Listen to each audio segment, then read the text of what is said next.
Hello and good morning to you. It's a wonderful Saturday morning. Welcome to Key Points here on TV3. We're live on TV3 Ghana on Facebook, DSTV channel 279, all across the world on 3news.com. My name is Alfred Okansi and I'm sitting in for your regular host, Jifa Bampo. This morning, issues of concern to you, the Ghanaian people. The key issues is what we will discuss here on Key Points. Throughout the week, we've been expecting the release of the Ejura committee report that looked into the killings in Ejura in the Ashanti region. 3 people died as a result. There was a 3-member committee that was established by the Interior Minister. We've been waiting for that particular report. It's been made public. A number of reactions, especially from the deceased families, especially from Mohammed Kaka's family, who have rubbished the details of this report, questioning why the committee delved into what could have been the cause of Kaka's murder. A number of security analysts also weighing into this one. We will get into it as we go on in the discussion this morning. It matters to you, so it is a key point issue that we will get into this morning. Also, to buy or not to buy the presidential jet. The Director of Communications at the Presidency has indicated that plans are already in place to buy or purchase a presidential jet. The minority says that they would have nothing to do with any plan to buy a new presidential jet. Without questioning the cost of everything and the value of nothing, this morning we will be engaging the right minds to find out if we are at a point where we should be having this conversation in the first place of purchasing a presidential jet.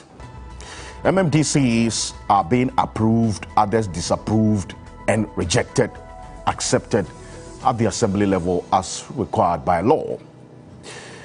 The debate of whether or not to elect that's the MMDCEs has also been revived. We'll get into this conversation this morning here on Key Point, because in the end, it matters to you whether or not our democracy that we are practicing will be strengthened if we elect that's MMDCs on partisan basis or not on partisan basis. The CDD report will be the basis for analysis on this particular issue. What is the way forward, whether to elect MMDCs on partisan basis or not? The most secure democracy is that which is able to meet the basic needs of its people. That's what we're going to be talking about this morning. This is Key Point. Welcome. We'll be back shortly after this quick break. My guests will be joining me in the studio. Together with you, let's have a conversation. Stay with us.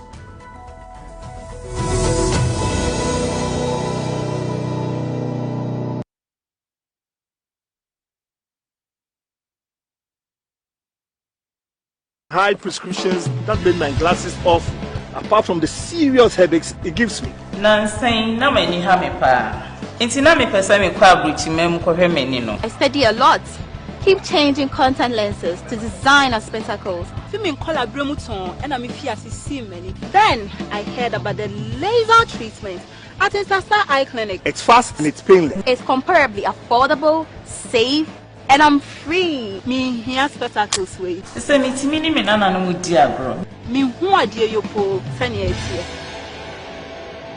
Introducing Nestle Milo All-in-One Nutrimix. The goodness of malt, milk and cocoa in Milo, and even more milk. Just add to water and enjoy the perfect cup of winning energy.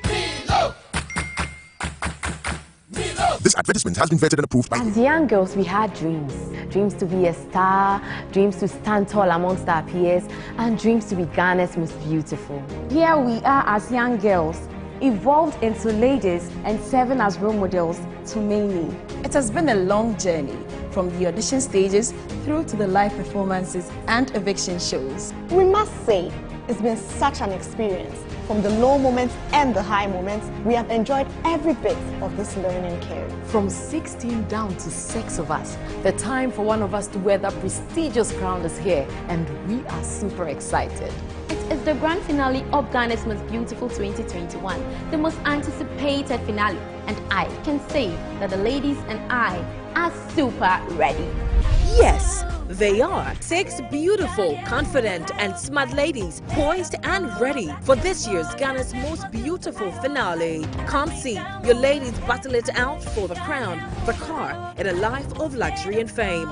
Join us at the National Theatre of Ghana on the 3rd of October 2021 at 8 p.m. sharp. Tickets are going for 50 Ghana cedis. It's an all-ladies affair as we have 4 of Ghana's songbirds, Abiana, Thina Soul, Sefa, and Adina. Don't miss this spectacular night with amazing music and dazzling performances from our final 6 ladies. Push your favorite to be crowned by dialing *713*13# or download the TV3 Reality app on Google Play Store or Apple Store now and vote. Ghana's Most Beautiful. Rediscovering true beauty. Grab your tickets now at the front desk of TV3, Bachona Total, Airport Shell, Silverbird Accra Mall, and Kuala Osu. And is sponsored by Lavon's Tomato Mix, Camel now from Kerex, Freedom from Casapreco, GTP, Darling Lemon Drink, Airtel Tigo's Big Time Bundles, Lufat, Deluxe Acrylic Paint, Heaven Black Mosquito Spray and Coil, and Napa Mackerel, Geisha, Close Up, Ayo Insurance, Fan Milk Nutri Day Yogurt, and supported by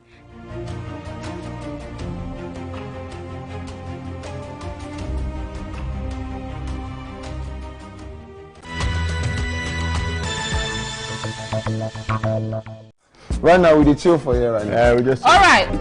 This Saturday on Celebrity Fun Time. If I win and he lose, he tends to take off his boxer short. 3. God damn it! God damn it! God damn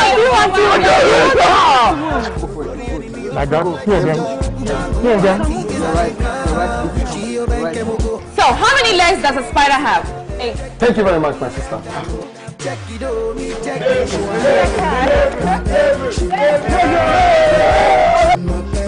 Celebrity Fun Time this Saturday, 5 p.m. on TV3. Brought to you by Betway.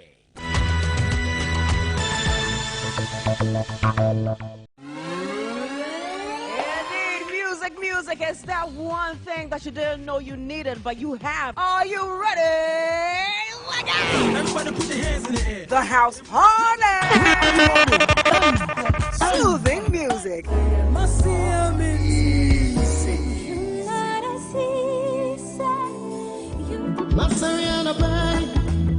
Electrifying performances.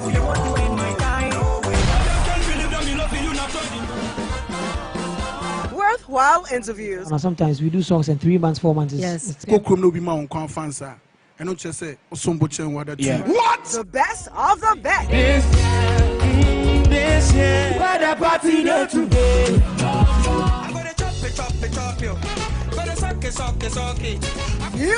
Music. It's big.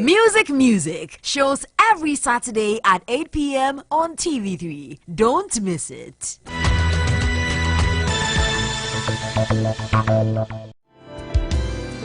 My city know the joy of this glorious start.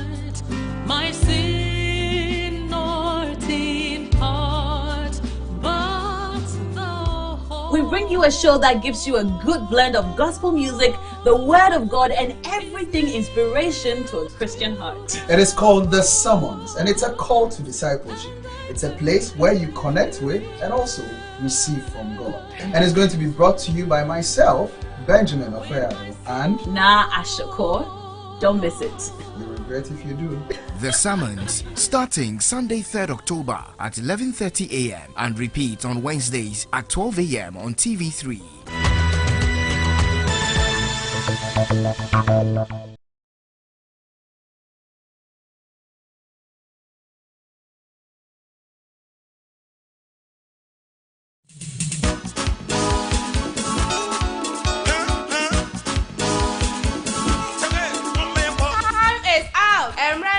Suo. Mekaniju. Be Eshe. Gamade. Tamwa Paya. Tamidio. Tamiji. Nina fancy there. Time also. Connect FM Western Trade Fair. Equitable and a Brunya. Quisima Meroba. Onyebushi and Yanara. How come I saw Siena Yona of us in a background so? Now, what's that? Menu Naru Copitoto. Ebe, say Antazupa. You want anyone only for future business. Connect FM Western Trade Fair. Equitable and a Brunya. 29th September. 16th October. What a Pademon name. As a John Funa Jumokuni in Naroba. Let's say live on the Tatema for Friday. Tickets is Sunday. The Friday Rapiona or your fashion show. Remember the area, bro. Yes, one more from or your Connect Kiddy Bash. Now consider area, bro. Yes, a playing cat championship not him. Connect FM Western Trade Fair. What's your friend book? Who stand 0244 244 027 and 0545 572 856. Connect FM Western Trade Fair. I'm working to get the mall. MTN Momo. Yes, Momo 8. No one from calling in Ara. Connect FM Western Trade Fair. With the phone and the program.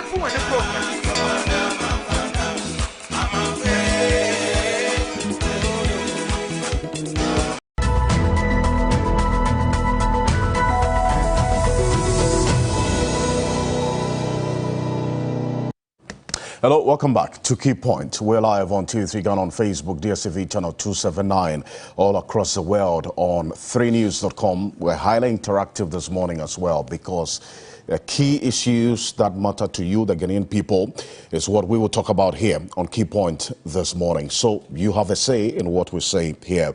Let's hear from you across social media platforms. But on Monday, June 28 this year, it was reported that a social activist, Ibrahim Mohammed, also known as Kaka, was attacked by assailants at Ejura. Saturday dawn, he died.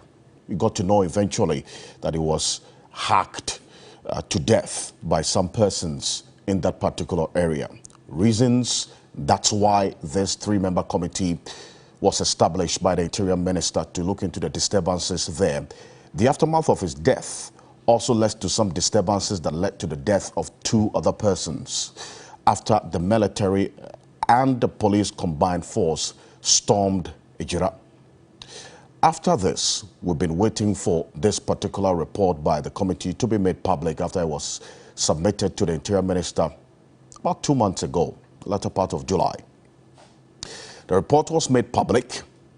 The reactions have been divergent.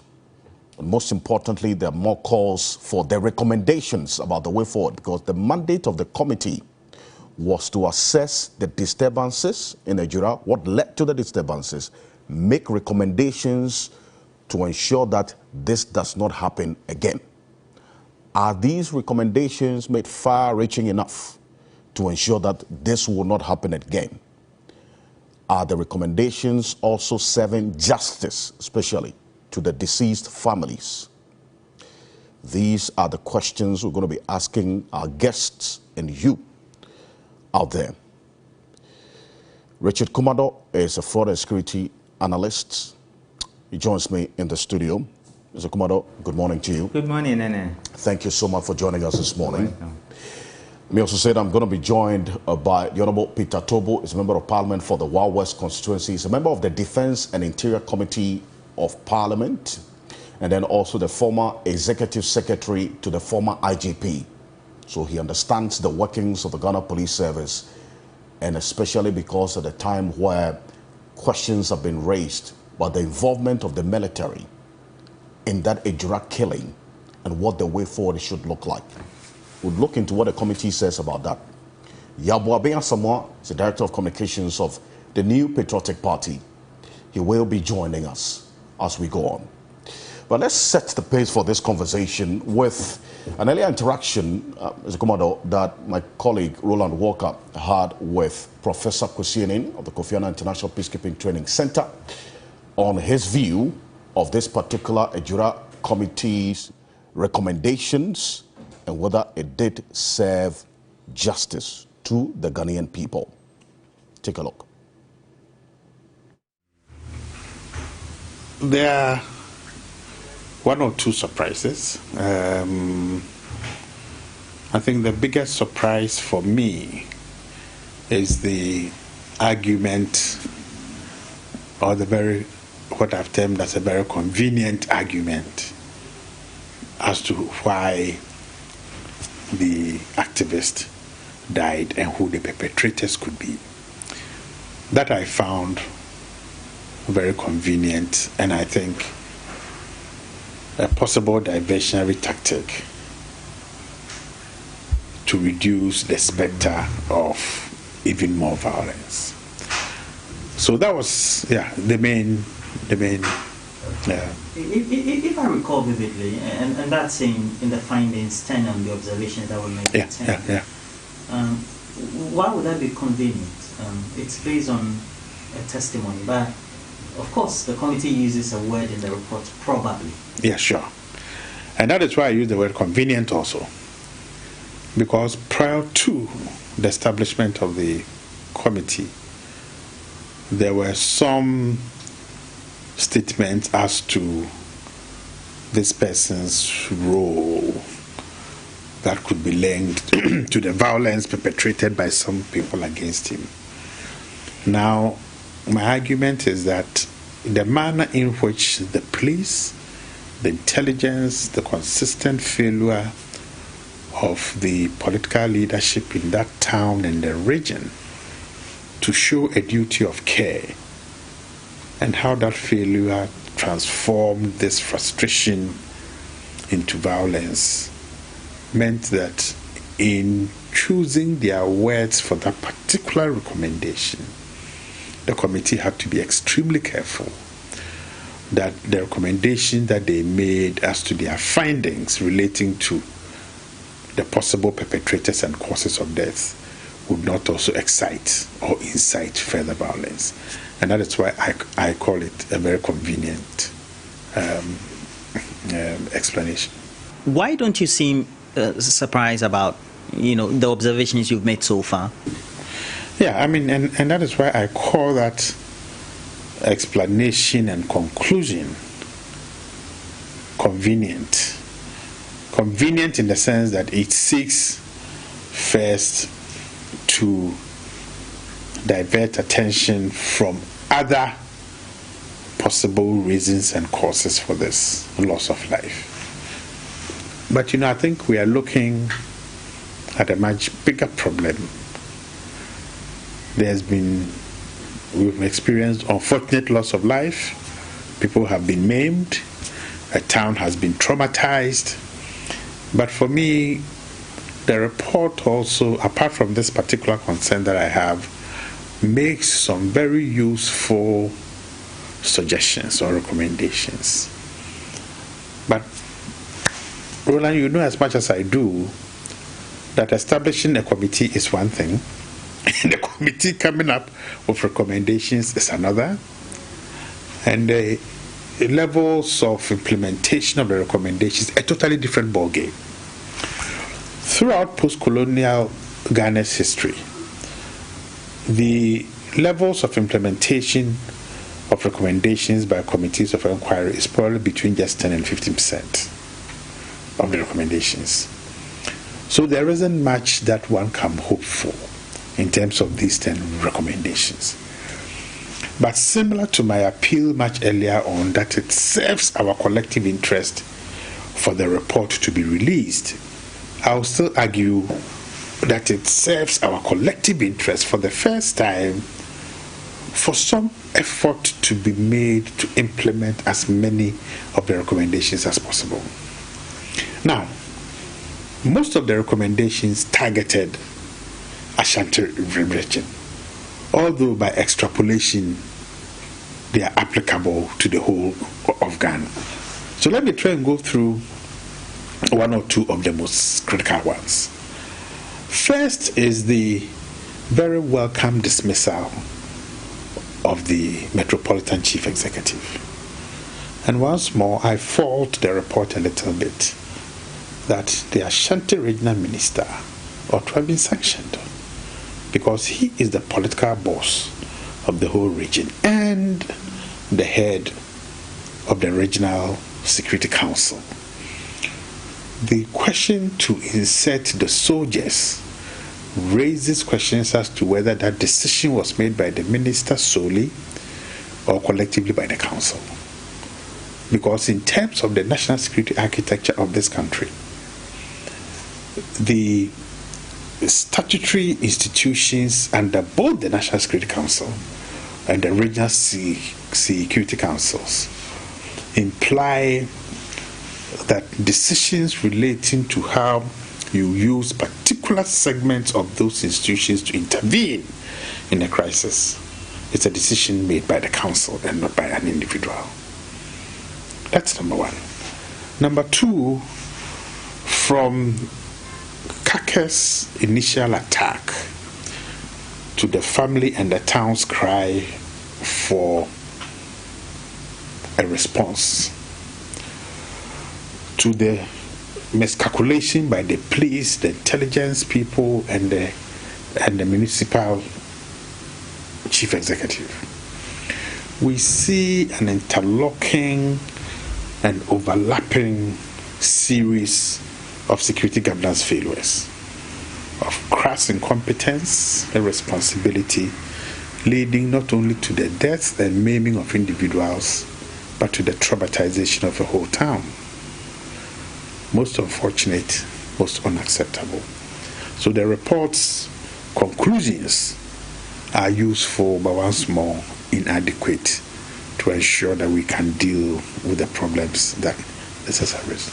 From what you're saying, is that why we have stationed a reporter in Ejura currently, and the family is gravely dissatisfied with that aspect? You know, the number 10 out of the 28 of those findings that seem to indicate that the gentleman may have been killed, but just because of a family feud.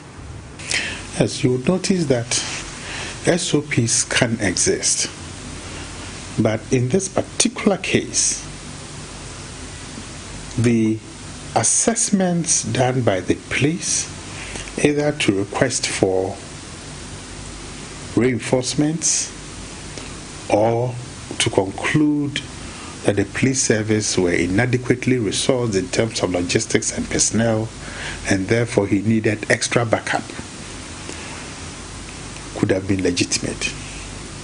The assessments by the intelligence officer plus the Metropolitan Chief Executive, leading collectively to the decision by someone somewhere to bring in members of the Ghana Armed Forces, okay, using COVID emergency vehicles, raises another set of critical security governance questions. One, upon what intelligence and analysis and assessment was the decision made to insert those soldiers? What types of instructions were given to the soldiers? Roland, because I think the report sanctions those soldiers. But I think in sanctioning the soldiers, it is critical for us to understand what instructions they were given.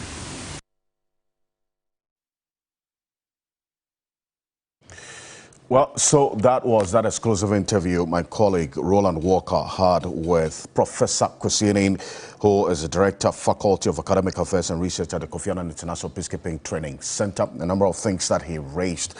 Also bothering on this particular committee, there's a 3-member committee that was established by the Interior Minister to look into the Ejura killings, what led to that, and the recommendations to ensure that we don't find ourselves at this point again as a people. Richard Komado is with me in studio. I said earlier, the Honorable Peter Tobo is joining us on Zoom now. He's in his constituency, in the Wild West constituency. He's a member of the Defense and Interior Committee of Parliament, and then also a former Executive Secretary to the former IGP. Honorable Peter Tobo, good morning to you as well. Thank you for joining us. Good morning, Alfred. How are you? I am well, thank you so much. I see that you're looking good where you are, so I assume you're doing well. Yeah, that's good, man. I think that home sweet home, you know, a bit of TZ here and there, and I'm looking great. Good to know. Mr. Komando, let me start off with you. And first of all, you've seen the report. Let's just put it on record. You've been analyzing this report for the period that it was made public. This committee execute its mandate to the satisfaction of the lives of you with a security eye? No, definitely they've come up with some recommendations, but to summarize what has been done and looking at it with a security eye, I could say that it's a bit shallow. It did not address the key issues as to why the committee was set up, especially if we are looking forward to avert many of the issues that led to the death of Kaka. And you can hear the arguments that is being made left, right. Dr. Enin called it convenient, and he called it class failure. And if you take recommendations one by one, you realize that the committee found it convenient to switch from the cause of death and the manner of death of Kaka, so they could sway the public opinion to whatever has been done. See, and that's another issue of concern, the committee getting into the probable cause of death, because if you read the report, they use a certain conditional clause. We're going to get into the recommendations, but you know, some of the findings, they use a conditional expressing as the probable cause being a family feud and not Kaka's social activism. Did they exceed their mandate in getting into this aspect, at least that particular clause, the statement they put in there in that report? I think time was a constraint to them, and they did not exceed their mandate, but they swayed off or they veered off. It might be deliberate, but from security intelligence point of view, we are not lawyers. Lawyers are not interested in the truth. They are interested in the procedure and trial processes and all that. We will not use the word probably, because what do? We verify to confirm, we authenticate, and we ascertain. So if we are asking we to ask why Kaka died, I strongly believe that the intelligence officer in Ejura would have sent a report to the office of the president, or national security, the cause of death, or the officers at Mampong, which is not too far from Ejura, would have given them the intelligence as to what was going to happen and the actions of whoever is taking those decisions. You realize that after one of their recommendations or findings, they made mention of intelligence failure.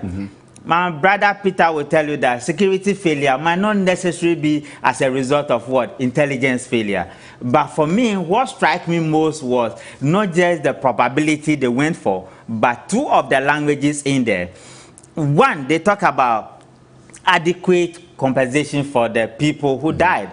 But my heart bleeds for the 40-year-old boy who must be sitting before my uncle, who is the judge, and he wouldn't ask for appropriateness or specifications, but he's leaving compensation at the discretion of the politician. I think that is unfortunate. Then they also use the word sanctioning of the military. And from where you took off, Dr. Kwesini, you know that military is a secret society organization, and what goes in there never comes to the public. But this particular report has so much public interest.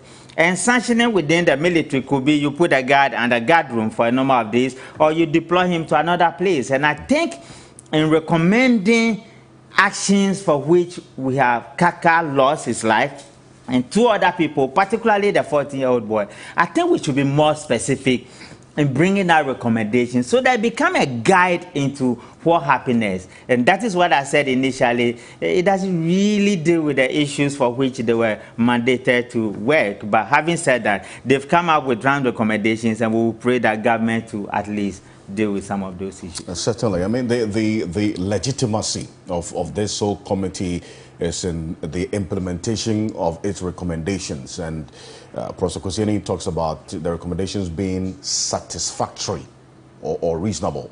I know, Peter, I'm bringing you at this point. So you've seen the report, and I keep going back to the mandate of the committee.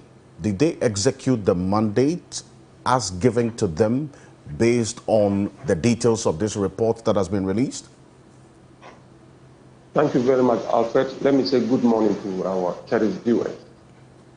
First of all, I want to say that the committee was set up with a defined mandate. The committee was not set up to investigate Kaka's death. The committee was not set up, it wasn't set up to investigate Kaka's death. Neither was it set up to investigate the death of Nasir and Mutara. The committee was set up with a defined mandate. The terms of reference says they should conduct public inquiry.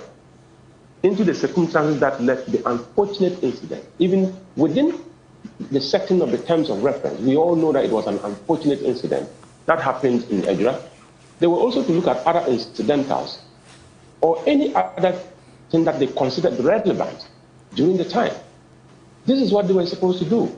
So basically, I said from the beginning that the mandate for the committee itself was weak. And the legal basis for the committee itself was also weak. And that is why minority in parliament were calling for a presidential commission, the power of a high court, that can, at least you can possibly have somebody subpoenaed to appear. But what has happened, people volunteered out of patriotism. And we know patriotism in this country has become a question over time. So if people volunteered and appeared and gave information, if you put the information together and you summarize and give us findings and recommendations, you see, basically, what we did was to assuage the pain of many and to reduce the tensions. But I'm not very sure that we as a nation are interested in finding lasting solutions to problems of this nature. The Ejura incident could actually be an advantage for Ghana to take it seriously and delve into matters of similar nature so that we can have a national approach to dealing with issues like this. We've missed the point. But I don't blame the committee. If a committee is set up with clearly defined terms of reference, you don't go beyond that. And that is basically what they have done. I've looked at the findings, I've looked at the recommendations, and I've asked myself, what are we saying as a country? We have painted a picture of a complete security governance failure, just as said by Professor Kosiani, because we lack that spirit of accountability. One of the greatest challenges we have as a country, which has been made manifest in the Ejura Committee's report, had to do with the fact that the national security architecture is not well understood by many of us, very particularly the politicians. Please, the regional chairman, the regional security chairman, regional security chairman, the regional minister, he is not the Security Council. The regional minister is the regional security council's chairperson, but that is not the fact that he's not the council. The council is made up of several components, and these components respect the leadership of the council that happens to be manifested or invested in the regional minister. He is the representative of the president, he's a policy representative, he is also the political representative. But this council is made up of experts, various components. We have the National Investigations Bureau, we have the police, we have the military, we have the fire service, we have the immigration. All these security apparatus are part of the council. So if you are the regional minister and the chairman of the Regional Security Council, and you descend from the policy level, from the political level, into administration and operation and begin to deploy the army into a public order situation, the understanding I'm getting is that we have failed as a country to orientate people before appointing them or after appointing them to understand that if you are the chairperson of a Regional Security Council, you are not the council.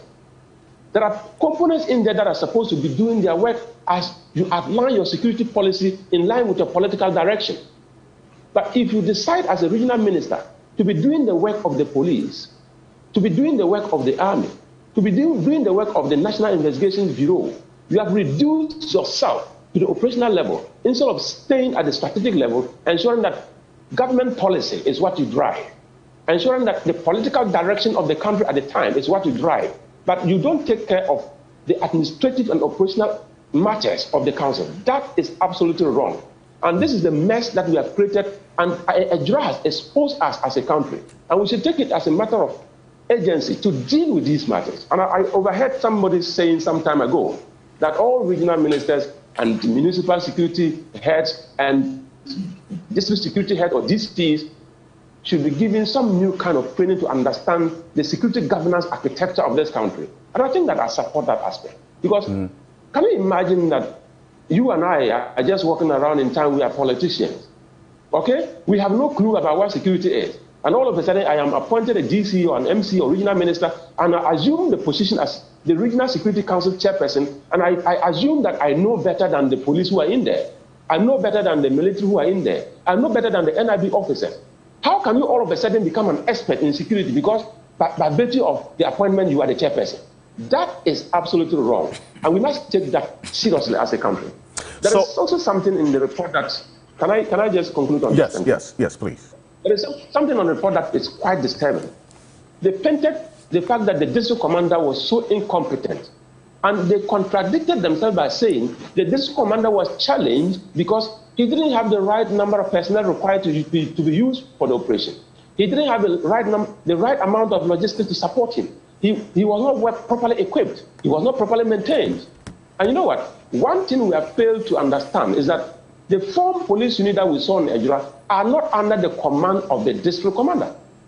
The district commander's job is to relate to his superior, the divisional commander. I need support. I need reinforcement. The kind of reinforcement, he doesn't determine that. The composition of the reinforcement, he doesn't determine that. So all of a sudden, if the district commander is assumed to be incompetent, what it means that we don't understand structure. That incompetence should have been communicated by his divisional commander. If the divisional commander had never queried him and the committee finds him incompetent, by extension, the divisional commander is equally incompetent and the regional commander is a disaster. So you talk about the regional commander and the issues relating to him because of that narrow reference to it. According to the committee's recommendations, and I'll come to it because of what General Peter Tubu is talking about, they've recommended that the security couples, in fact, the transfer, they said the immediate transfer of the district police commander for Ejura, DSP Philip Kojo Hammond, first for his incompetence, this is the committee's report, for his incompetence in handling the situation and for the fact that his relationship with the community seemed to have been damaged beyond repair. It further recommended that the military establishments review the actions of the section on the ground led by Lieutenant Martin Opoku Eduse for the inappropriate use of force and apply appropriate sanctions. It's also noted that although the firing of live ammunition achieved the intended purpose of dispersing the rioters, it left in its trail unnecessary deaths, pain, and suffering on the people of Ejura. I've heard Professor Kwesieni talk about we've been on this committee's recommendation being unfair to the military without necessarily looking at who gave the order to them to go there. Is that a fair point to make? Yeah, that's why you can understand both my big brother Peter and Kwesieni were talking about the security structure or the infrastructure we have in this country. But there's a major issue there. At one point, they said the police officer was incompetent. Yes. And the reason for being incompetent is that when Kaka's issue started as a result of activism, it was reported to the police. True. And the police could not guarantee his safety. So to that extent, we can say the police did not act in that manner. Then the regional minister, who has an intelligence from a private source, who is not willing to disclose that to an appeal court judge, was left off the hook. In fact, the committee pushed, for those who watched the regional minister's appearance before the committee, they tried to get him to disclose the source of the intelligence with the assurance, and even if they could do it in camera. He said no. Exactly. So this is a regional. So you can understand the point Honorable Peter was making, that this is somebody who happened to be the head of the security as a regional minister, and he deployed the military above the head of the police. And you accuse the same police officer to be incompetent. I think the confusion and ignorance and a lack of literate in level of the security infrastructure and what their roles and responsibilities as politicians, heading some of these institutions overnight, is what is creating the problem. But you know what? Normally, it shouldn't be seem like they've come up with a report to talk about it and we run with it and nothing happens. I think what should be happening at Ejura did not happen, and that is to say that the recommendations and the finding of the police were some of the things we know already. The only issue there is when they veer to talk about the cause of death, when that was not one of the things they were asked to do. So I can agree with Kwesieni, who says that the report is not fair to the military, but the military has a duty of care and they have a responsibility to act as professionals as we know them to be. Well, but then again, what exactly can they do? I mean, this recommendation, you say that they operate as like a secret society. So the public will not have the benefit of knowing whether this recommendation to the hierarchy of the military to carry it out, we will not know. A sanctioning regime. Whether that would happen or not. Exactly. And that is why the committee members should have been more specific as to what the rare sanctioning should be. But to just say that sanction the military officers and leave the regional minister off the hook, I think the two most important people who acted unprofessionally in this particular case were the security officer, probably the military, and the regional minister. And I disagree with that kind of recommendations from the committee members, Alfred. So the videos you're seeing now is the aftermath of Kake's murder, the riots that greeted that particular incident, and then also during the funeral. When the minister appeared before the committee, he made the point that Kake's family requested for protection during that particular funeral period. Well, the family came and said no, they did not make any specific request. In fact, one of the witnesses that appeared before the committee made that point, that the Kake's family had requested for some security protection. As per the committee's report, they say that did not happen, and then also a number of issues that they raised. In fact, when the regional minister appeared before the committee, he talked about intelligence. I lost Honorable Peter Tobu. He will join us back on Zoom. We'll talk about that bit on intelligence, because I recall that when this issue came up, he raised questions about what kind of intelligence the minister got, reason why he gave this particular directive. We'll get him back on Zoom as well. Stay with us here on Key Point. We're live on TV3 Ghana on Facebook, DSTV channel 279, and all across the world on 3news.com. Let me run through briefly the recommendations of the committee. You'll see it on the screen shortly. The committee recommends adequate compensation for the families of the two deceased persons, namely Abdul Nazir Yusuf and Mutala Surai Mohammed. Adequate compensation also must be paid to other injured persons, namely Luis Aipa, 20 years old, Awal Misbao, 16 years old, Nasif Nuhu, 30 years old. These are the names known to the committee. 2. The committee recommends the immediate transfer of the District Police Commander of Ejura, DSP Philip Kojo Hammond, first for his incompetence in handling the situation, for the fact that his relationship with the community seems to have been damaged beyond repair. 3. We further recommend the structural expansion of the Ejura police station and an increase in personnel. 4. We recommend the removal of the Ejura Dumasi Municipal Chief Executive. Well, that has been done. He stepped aside. He did not put himself up for reconsideration as MC. Mohammed Salih Subamba.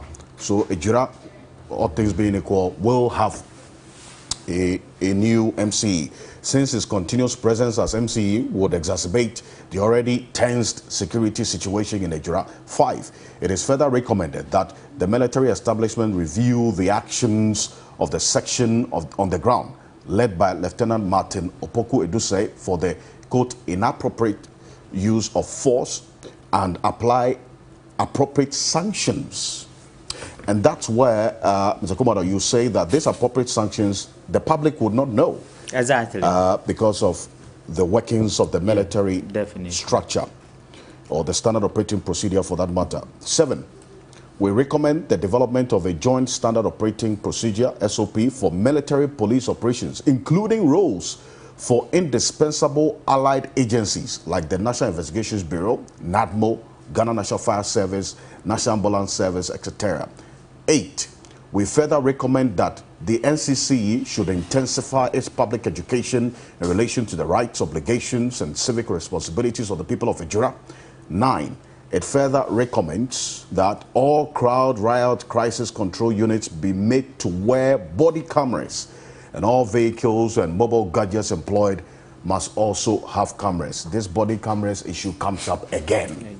We've had it one too many times. It even became a political promise to the police. We recommend the establishment of a sports and other recreational facilities in Ejura under the Zongo Development Fund so as to rechannel the energies of the youth there. That aspect also generated some discussion as well amongst you, the Ghanaian people. So this are the 10-point recommendations in the 55-page report of the 3-member committee, ministerial committee established by the Interior Minister to look into the Ejura killings. The Director of Communications of the ruling New Patriotic Party, Yababi Asamoah, joins me in the studio. Babi, good morning to you. Good morning, sir. Thank you for joining us this morning. Thank you very much. We've been talking about this Ejura committee recommendations. The mandate of the committee was that the committee executed its mandate to the satisfaction of the Ghanaian people, because this was not just about Ejura. Supposed to make recommendations that will ensure that this does not happen again to the Ghanaian people going forward. Did they execute their mandate as per your analysis of the report? Thank you very much. Let me say a very good morning to yourself, to my fellow panelists, and to your esteemed listeners and viewers. It's a very good morning. Good morning to you. Yes. First of all, I am inclined immediately to look at the context in which you say killings. That's a bit strong. Killings connotes. That's what happens. Yes, but people died. People were hurt. But killings has a certain premeditated, assumption that one sets off in the morning with guns to go and kill people. What we all are confronted with was some level of crisis management that we are unhappy with. It's clear that it didn't go well. But it didn't set out with a motivation and intention to act, to kill people. So when you say killings, it has that kind of connotation, and it raises the temperature. I'm just trying to. It's all about us. You said this is not about Ejura. It's all about us. Absolutely. So it being about us, it's important that the Ghanaian people are measured in how we approach the resolution. Because what we are seeking is a resolution. And in seeking the resolution, we must objectively try and bring down temperatures as much as possible, because it's a lessons learned approach. That's why you're wondering whether the mandate was successful and has been fulfilled. So as part of that mandate review, we commentators, we the people who are leading the analysis of that report for the benefit of the rest of Ghana who will not have that opportunity, have to be measured in the way we approach it. So I'm sorry, I have to insist on that let's approach it in the sense that, yes, crisis management gone wrong. There couldn't have been a premeditated intent to kill anybody. So the approach should be rather, yes. I agree. Thank you. Thank you very much. Thank you very much. Now, I think worldwide, it's not peculiar to Ghana. What usually happens is that when something goes wrong in a public situation where it could have been done better, there's a tendency to set up review committees and all that. So this committee has been set up. Their mandate was to fact find about what went on.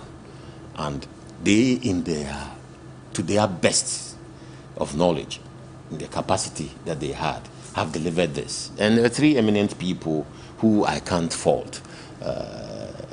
Somebody with powerful judicial understanding. That means a judge. A judge is used to asking questions and evaluating the questions and determining whether or not witnesses are credible and all those things. And a judge chaired. You have Vladimir Kidanso. I didn't even want to mention him. I've mentioned him. Yes. My presidential candidate. So you have him, very experienced in conflict management, conflict resolution, lectured in it and all that. Foreign background in foreign analysis and conflict analysis and all those things. Very powerful. Then you have the lady from Pen Plus Bytes, objective journalist. So I think, first of all, the panel can be described as being objective enough and knowledgeable enough to appreciate the mandate that they were given. So they cannot be faulted in whatever they've delivered, in the sense that they may have other motives apart from what they were asked to deliver. So in that sense, we have to be fair to them. that the report is the best they could have produced, and they have produced to the best of their ability. Now then, based on the mandate and the witnesses that appear before them. Exactly. Based on the evidence they received. The time constraint. The government has been very consistent about the conclusions made in there based on the witness statement. They were very insistent, even with the compensation. They said, those we know. Perhaps if they had sat for 6 months, more people would have come before them. They would have offered more. But they were not going to make a blanket order that compensate everybody. Then the question becomes, who determines who deserves compensation and how much? But in their interest, they felt they had to recommend compensation. But what then did they do? They limited it to those who had appeared before them, who had proven that they deserved that compensation. So it is based on who appeared before them, the time constraints, and the amount of evidence they were able to elicit and evaluate. That is what has brought. And for me, those 10 recommendations are very telling. At least they were time constrained. Yes. They had to deliver. They had to deliver within a specific time. And even, I think they overran it by a very short time, but immediately they overran it, people started, there was a lot of pressure on them. Yes. And so I think that we should be fair to them. They are senior, knowledgeable Ghanaians. They have no personal access to grind in this matter. They're set up, and we all know their background. I mean, judicial people tend to have a very, very objective and private background. Sure. The man whose name I mentioned is not even part of the political ideology of the current government. And then the lady, I can't even tell where she stands or otherwise. So perhaps they couldn't have done a better job than they have done. As to the public debate and argument about whether or not they could have done it differently, it will persist. There are those who praise the report highly, and there are those who insist that everything in there is wrong. It's a human situation and institution. But the bottom line is that it is informative enough for us to begin to explore the issues, the real issues at stake. So in those 10 recommendations, I find a lot of depth beyond Ejura that we have to look at. And if I may look at those things, first of all, I find it interesting that they are linking the rioting to the energy of the youth. They get the Zongo Development Fund to get the sports stuff and all that. Sports. Which means there are also issues about youth energy being diverted into work, business, employment, all those things. So the larger question of the direction in which our youth, in quotes, go. Sometimes youth in this sense implies all unemployed, not just age. Sometimes when these matters come, it tends to be looked at as unemployed, not just age. So it's not about young people, but it's about people who have a certain feeling that they have been deprived of certain access to certain opportunities, and therefore the committee is recommending that some sort of aperture opening be made for them. Channel their energy. That even generated some conversation. I'm landing on something. I'm landing on something there. That energy is, it's the only recommendation there was about a sports complex being established for them. But you see, Wabi, you're getting into employment. Yeah. So I'm coming there. But that's not our land. No, our land. They couldn't have given us. Oh, it's a clue. That's what I'm saying. It's a very deep report. Question behind that, was it legitimate for them to behave that way? Because of the excess energy. That's the question. For me, that is the biggest question we have. Because this has happened in Tamale, NEDCO. True. Youth have gone on rampage and attacked the offices of NEDCO. In fact. Because they have the energy, because they have a right to express themselves by attacking public and destroying public facilities in order to make a point. What point? That we need to channel our energy into sports, into employment, into something else, and that's the most constructive way of doing it. We have to be very, very careful about what is happening. You see, we must look at that report in its entirety. That gap where they are very careful to avoid, the causes are there was something happened, but those causes, is it the best resolution that there's a spontaneous explosion of anger and directed at lives directed at the possibility that you destroy private property and somebody could die. Is that the best way of expressing ourselves? So, okay, you want to speak to him on Zoom? No. Okay. So for me, that's the first In fact, the point. NETCO, the one that you mentioned, the workers of NETCO have actually withdrawn their services as a result of this. This came through yesterday. How does the violence resolve the real issues of the energy that is pent up in the youth? How does the violence resolve that? As a society, how are we going to go forward and encourage an engagement, an interactive situation based on violence? So you see, you see, my big uncle is expressing the recommendations and many of the things in there. We need to situate it with the insecurities and what led to the violence. I can appreciate the point. So that's you trying to understand the underlying currents. The underlying currents are there. We will talk unemployment, we will talk lack of direction, we'll talk about what they feel, about where they are going and all. We can discuss all those things. What I'm saying is that is the path of violence the resolution of those issues. The insecurity that he's saying, that they feel insecure about their future. Does it mean that you must destroy the facility that protects your future? You must destroy the facility that gives you electricity because you haven't had electricity for a week or two. When you didn't have electricity for 5 years. Do you have to destroy the facility that has potential to resolve your issues? That is where we must look at whether or not violence from the youth, either spontaneous, either in mob form, either encouraged by others or not, is a legitimate undertaking.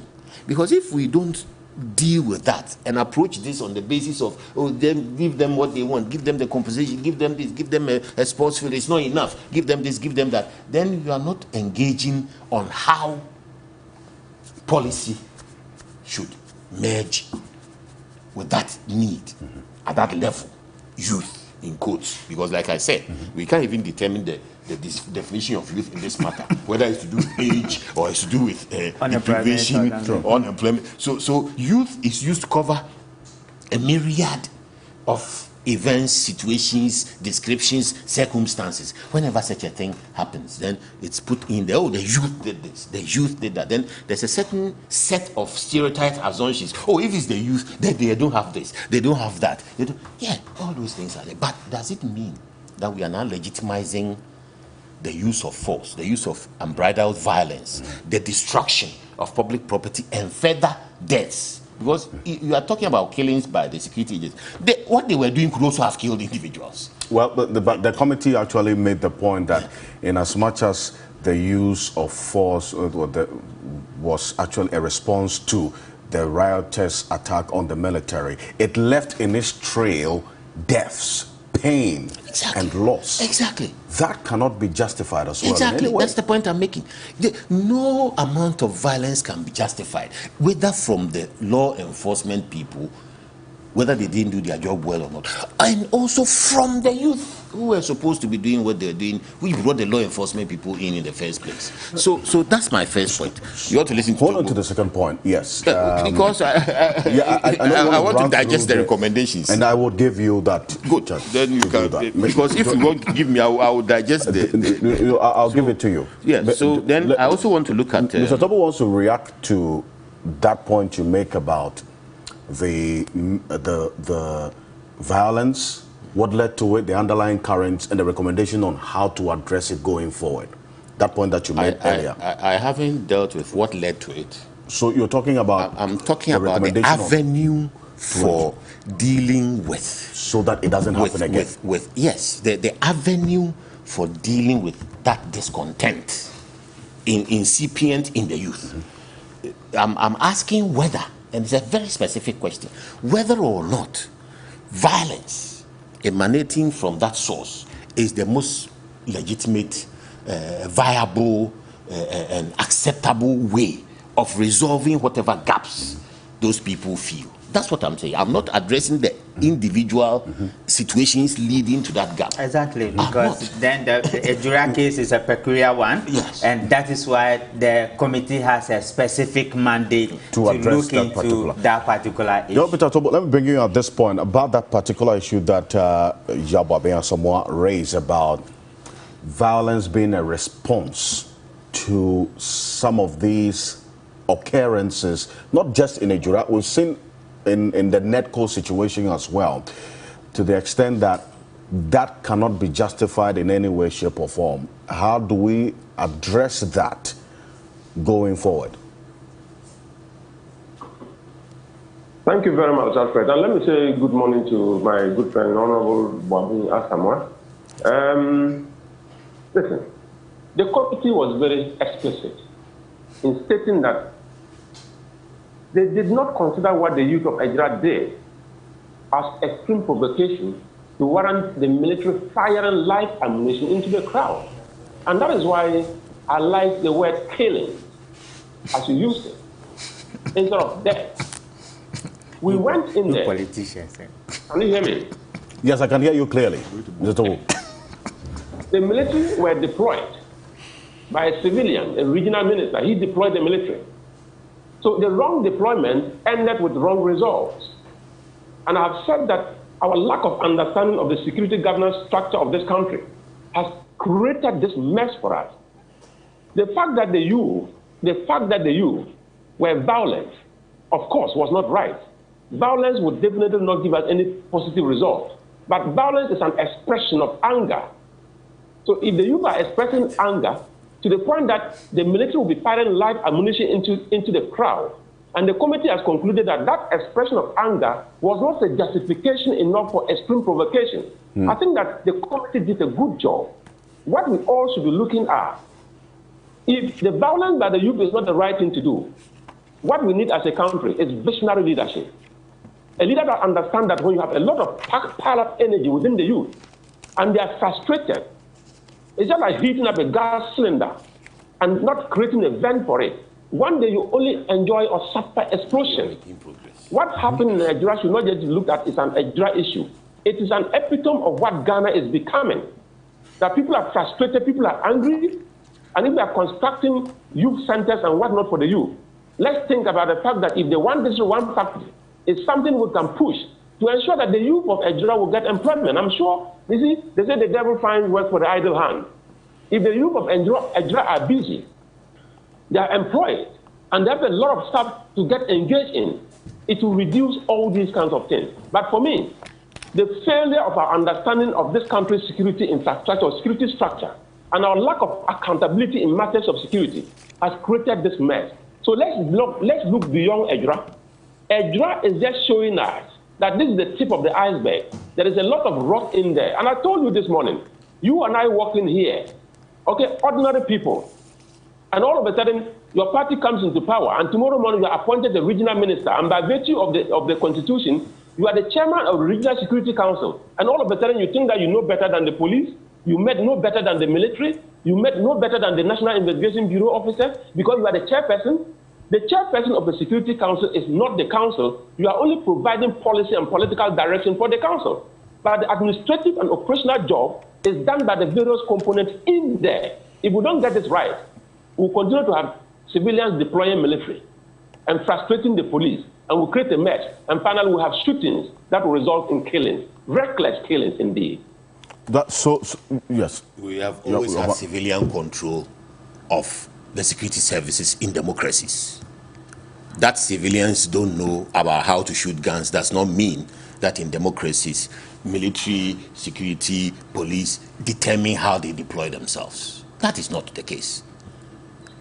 A civilian is always in charge of ultimate decision making. That is why the president is the commander-in-chief of the armed forces of Ghana. The president doesn't shoot guns.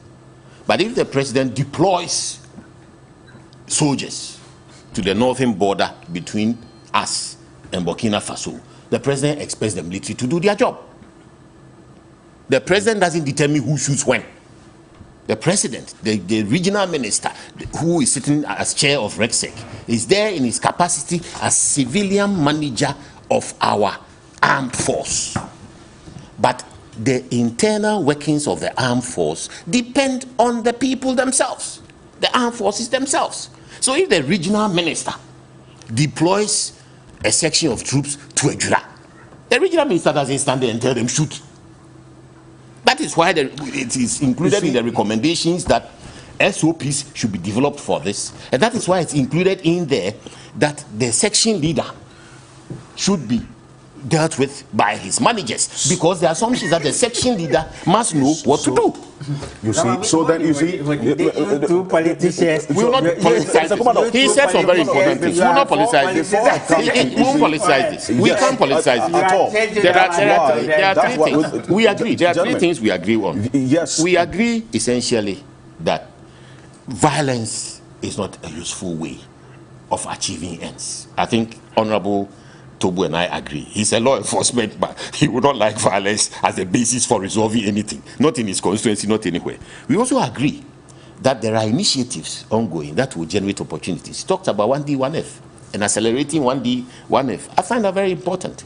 He also talks about understanding the security structure. Happily, a national security strategy document has been delivered. And even before then, police and military have been working together on our streets for a very long time. At the time when he was in the HIMAP, in the high command of the police, he's aware that military and police have been working together. Operation Calm Life, the headsmen and all that. So there's space to deal with these things. See, there are areas of collaboration, but it actually becomes worrying in such cases, for instance, when the military goes in there and it leaves in its trails a situation like this. Yes. Yes. That cannot be countenanced in any way. Exactly. And the one who deploys them is not willing and able to take responsibility. Because that is where the issue is, Mr. Bobby. In this particular case... But are we saying that the regional minister determines how the police and the military should behave on the ground? No, you just made a point. You just made a point that it represents the president as the commander-in-chief, isn't it? Yes. Yes. So when you give instruction, yes, whatever comes out of that as a result of what the committee is saying, then somebody who deploys the military to a field should be taking responsibility in that aspect, and that is where the issue. How can the regional minister be in charge of what happens in the field? The regional minister's duty. No, okay, you know what? When they asked him on what basis did you deploy the military above the head, he said he had a private intelligence, which he was not even willing to disclose to the judge. And that is why, in terms of the security management structure we have here, in as much as they may not understand it in levels of where they must come to deploy some of these things, there's a need for cool heads, there's a need for appropriate training, like the recommendations, some of those things. Yes. Otherwise, that is exactly where the issue is coming from. Because if we attempt to portray the picture that the aggression or the violence we saw from the youth is what necessitated the shootings. No. Then the report is saying that at all. Absolutely not. The report is saying that shouldn't be. I haven't justified shooting.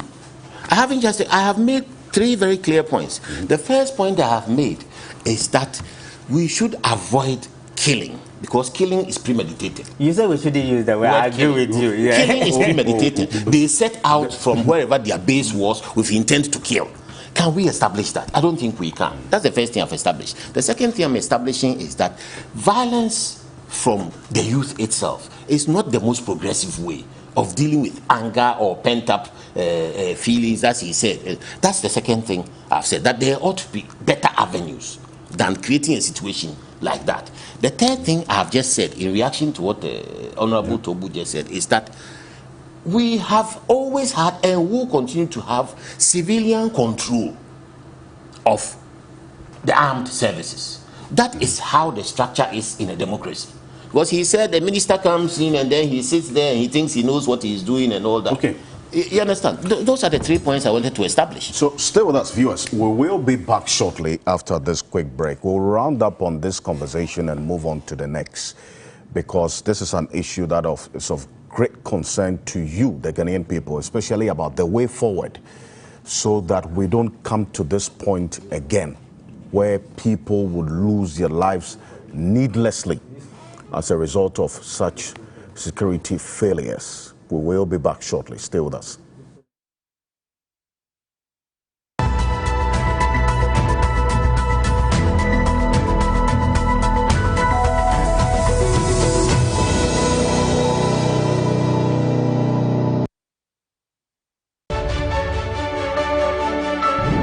Gain the recognition your business deserves. Grab an opportunity to tell your story at the 4th edition of the biggest and most prestigious gathering of businesses in Ghana at the Kempinski Gold Coast Hotel, 29th October 2021. To submit and nominate your business, visit www.ghanabusinessawards.com/nomination-entry. Nominations now open till October 6, 2021. The 4th Ghana Business Awards is supported by Institute of Directors Ghana, Nobel International Business School, the IPAC Business School, powered by Media General, TV3, Graphic News App Plus, and Glow Productions. The Ghana Business Awards, celebrating business excellence. Hello, my name is Nadia Debocherina of Ghana's Most Beautiful 2020. I like to put my experience as a reigning queen in 2 categories. It was fun and it was challenging. Fun because I won myself a new 4-wheel drive. I got 10,000 cedis cash in my account.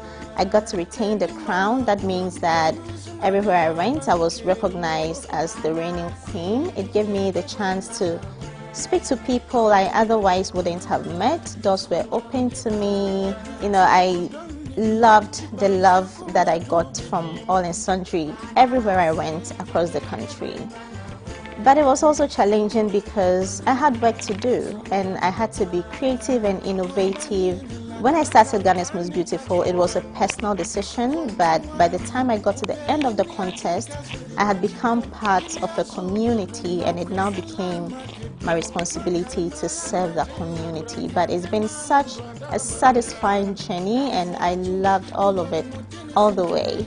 And I'm so proud of the current queens who took that step and who have worked so hard to get to this extent. I appeal to everyone out there, Ghanaians, to come in your numbers to the National Theatre on 3rd October and support your queen because, hey, this crown is going to make a difference in her life and you don't want her to miss that. And one thing about this crown is that she's going to wear it, but she's going to serve the country with it. She's going to serve her community with it, and aren't we all lucky to have TV3 on our backs? So make it to the National Theatre, 3rd October, 8 p.m. and be part of history in the making. Vote for your favorite via short code *713*13#. GMB, rediscovering true beauty.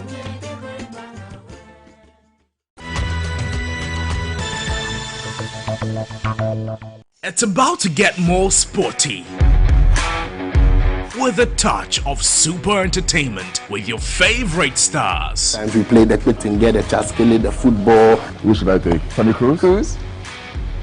Why? While keeping you up to date with every trending issue in your world of sports on Warmer Plus. But in comes Thomas Tuchel and everything changes. And when he said he wanted to be better than me, I was happy. Let's keep it more sporty and super entertaining every Saturday on Warmer Plus, right here on TV3.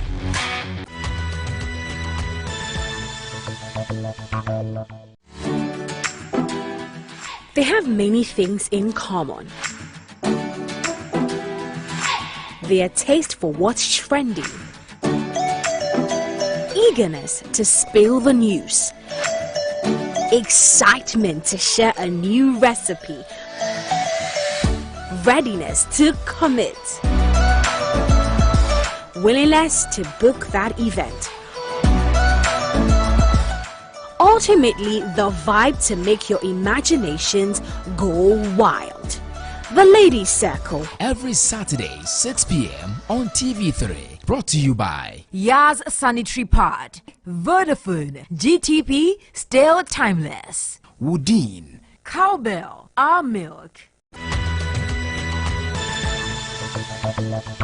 Did you say food, fire, and fan? Oh yes! Ungalicious Ghana Cooks Family Battle Edition is back with a bang. The country's most sensational cooking show where families face off in the fiercest culinary battles of their life. This time, we're looking for a team of two, a cook and a helping hand, to battle it out with their contenders for the ultimate share of 100,000 Ghana cedis total prize. Are you that family? Friends maybe? Then pick a team of two, the cook and the helping hand. All you need is one, a picture of your team with any of the Onga variants. Two, a picture of your unique finished food and your team name. Send these details to 0551 411 122 and stand the chance of winning big from our 100,000 Ghana cedis prize pool. Entries end on the 7th October 2021. Ungalicious Family Battle. Do it with your family. Ungalicious Ghana Cooks. Coming soon on TV3.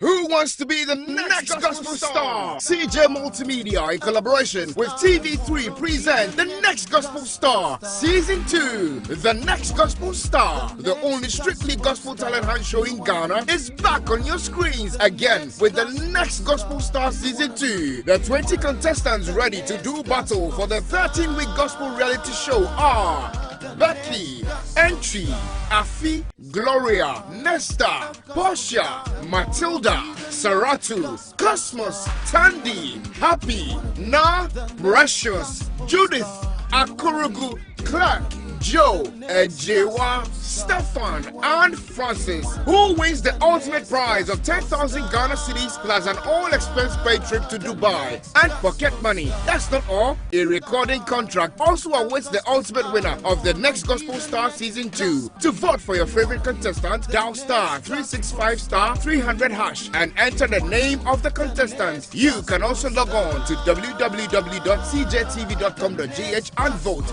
The Next Gospel Star is brought to you kind courtesy CJ Multimedia and Joe's Place Guest House and Event Center, West Hill City, Accra, and is supported by The Next Gospel Star. The Next Gospel Star, starting Sunday 10th October at 4 p.m. on TV3.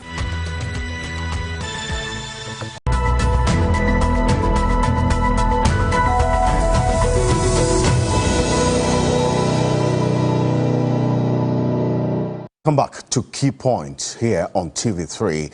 It's your Saturday morning conversation that touches on the key issues that are of concern to you, the Ghanaian people.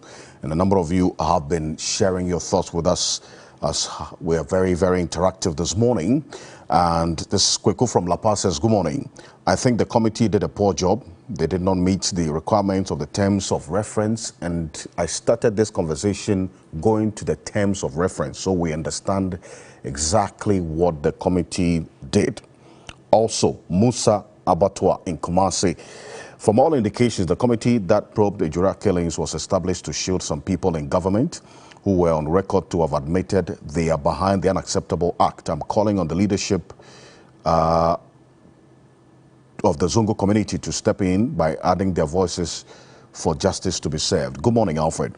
It's Yababia Samoa saying that violent protestations don't happen in countries with low unemployment rates. If the people feel insecure, noticing that they have no protection from national security persons, you say that they will take matters into their own hands. Jacob from Amasaman. Good morning, Alfred.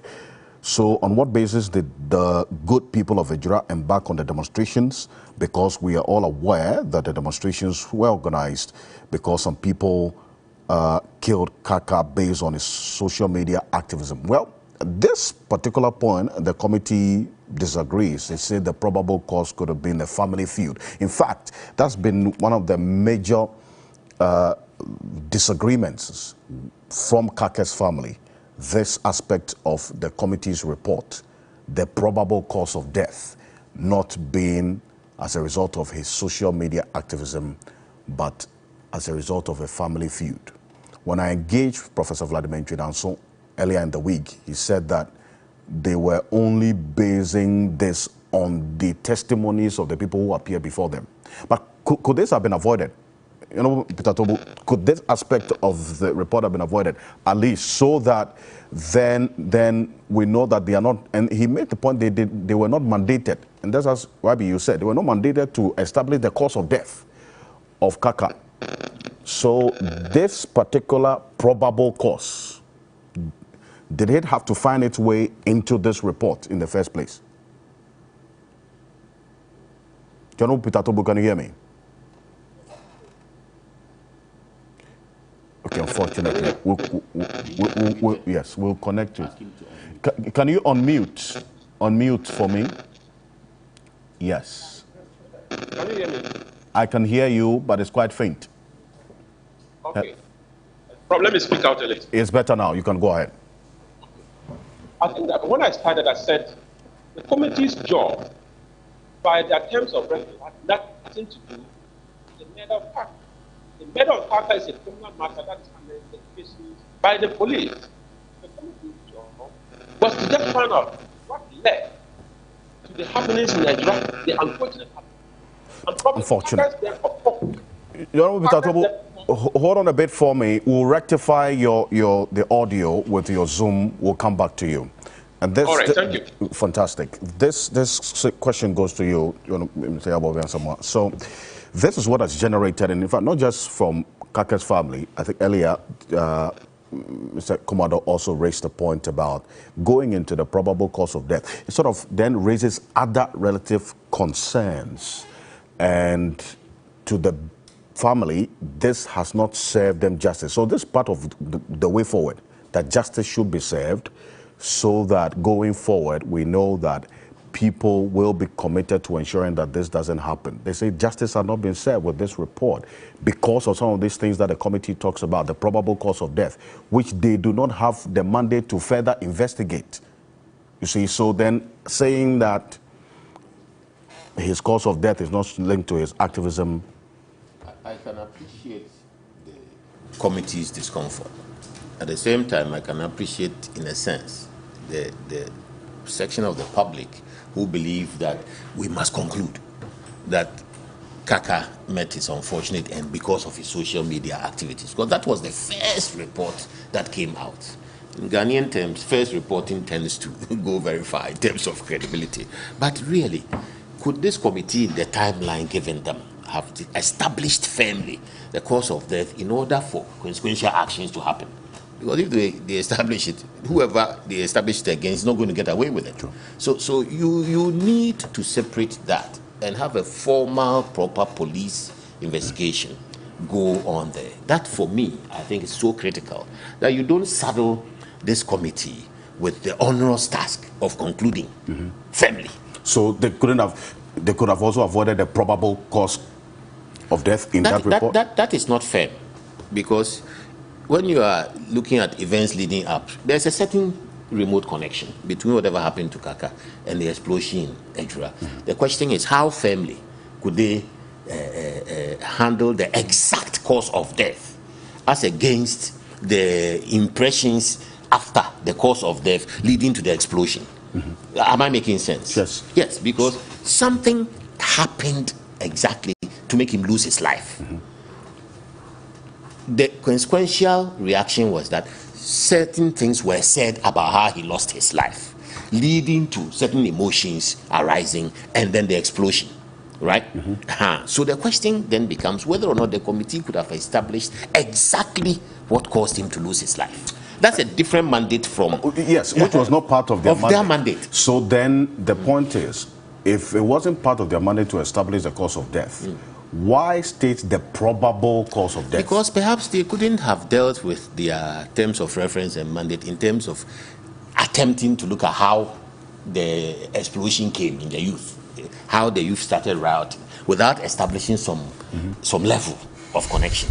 That's why it's just a probability there.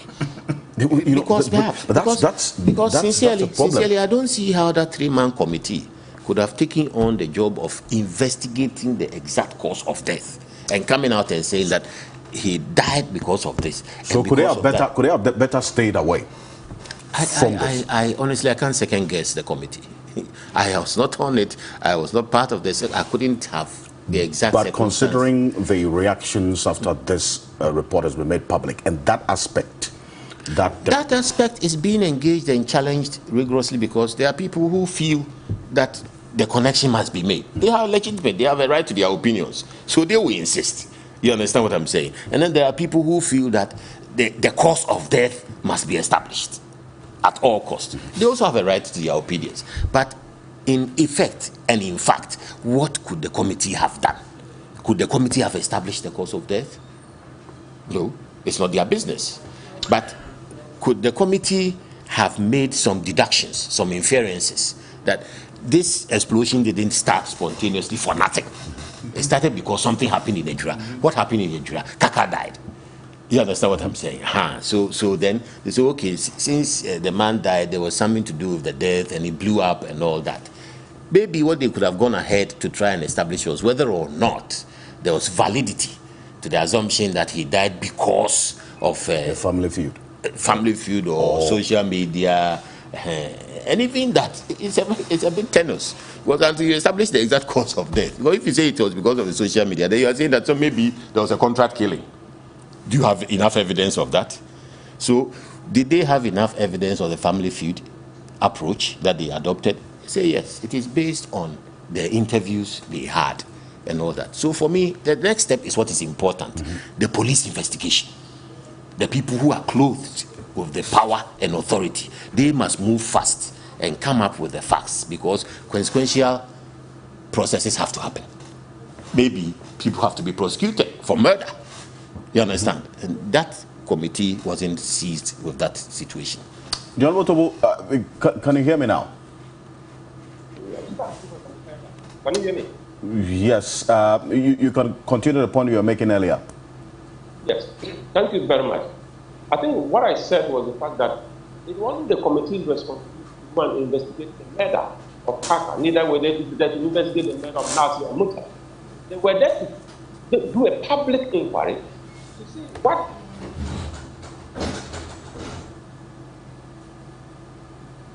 Hello? Unfortunately, I lost it. Mr. Commander, please. As a security person, we'll rectify the connection with Mr. Tobo.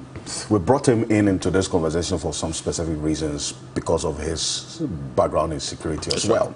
And then Mr. Kumado as well with us in studio. Mr. Kumado, you make the point while we rectify the connection. What did you want me to say? Specifically about the way forward in dealing with the calls for justice to be served Kaka's family. That is part of the way forward. They think that justice had not been served, and that, for instance, the narrow approach in describing the probable cause of death has not served them justice in this regard. Definitely, I agree with what my Honorable Mr. Abwabin said, that the police should do a work to find out the actual cause of death, which then presupposes that what they have done is raising so many controversies in the public domain, which is not so appropriate. And people would have loved the committee stay out of finding that particular phrase into the report. And that do not also stop the police from finding out the actual cause of death of Kaka, which is the genesis of what we are saying. Sure. But I think going forward, we might be doing the right thing wrongly. We've spoke about several things that have been done wrongly, and I've enjoyed the politics between the two of them, and they wouldn't allow with the professionals to speak, which is part of their work anyway. But if you ask me, I've said that you saw me telling him some things they should do, which I wouldn't say on air. Oh, absolutely. But then we are doing so many things wrongly with a good purpose. This is the only country we have, and I think we should be seen as people who are determined in fixing whatever challenges we face as a nation. And in that way, we wouldn't be having some of these things. But I can understand the emotions of people who say that that was not the mandate of the committee. And if they decide to go the family feud way, based on the interviews they have, then they could have also looked at the other side. Now, they talk about training for RegSec, MUSEC, DISEC officials in the Ashanti region in conflict and crisis management, and the Ghana Armed Forces Command and Staff College at least every year.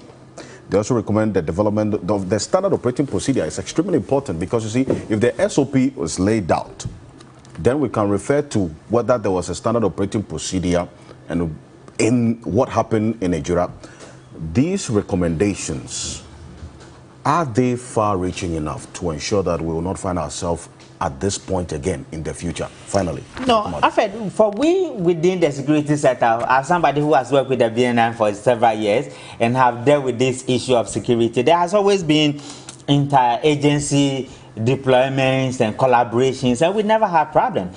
The only few times we have problems is when we think politicians are deploying people above the head of the police. They have issues. I'll just tell my uncle, Wabida, you see, the president just launched the National Security Strategy Policy, which we debated it here, we talk about it, the various aspects of it. We are just doing everything to enhance the security infrastructure of this country. What has always been my position is let's look at what we are doing right, let's enhance it. Where there are issues, let's address them in a proactive manner that brings out the best in us. And that would be the best way to go. Mr. Wabing, finally, this is the way forward. That's what I'm sure the larger Ghanaian public watching us are concerned about. Because as a country, we find ourselves in situations where we keep doing the same things and expecting different results in some cases. Are these recommendations going to avoid a situation like this in the future? I think they'll go very far. I have two things I want to look at in terms of the way forward. One being the compensation. I think it's important that the compensation... The 40-year-old boy needs to be compensated, not leaving it at the discretion of a politician. We need to be specific and do much for that boy, because we don't know what that boy will become in future. Who's going to implement the politicians have to be very necessary drivers of the process. You have to take that boy as one of your children and ensure that he gets to his PhD level as a result of whatever. So there's a 16-year-old, there's a 14 and 20-year-old. The second thing scattered throughout the recommendations is the need to strengthen the police as the internal main manager of internal security. I mean, some of those things were beyond immediate opportunity for the government, but we need to look at it long term. One, you are talking about expanding the police premises. So you have to look at the country as a whole and determine to enhance, revise, review the policy about how our police stations are organized, built, dealt with, even the barracks system and all that. We need to really look at it and begin to look at how we can have an overall view of how we are developing the police going forward, including their equipment. Yeah, we are now talking body cams. Yes. Very interesting. Yes, no, the president is. The police has been at the receiving end of a lot of promises for body cameras. 10,000. Remember the bulletproof? Yes. And when the bullion van issue happened, that issue came up again. Yes, but they have bulletproofs, except that they don't have perhaps enough. Exactly. Can we get to a position where every policeman recruited will have some? We need to look at all those things, even their weaponry, their equipment. Are we equipping our police to be able to shoot or to be able to prevent? There are some jurisdictions where police are not armed. Exactly. There are jurisdictions where police are not armed. Are we moving to armed police, and to what extent would that police be armed? We know police guards are armed with AK-47s, right? But that's combat level,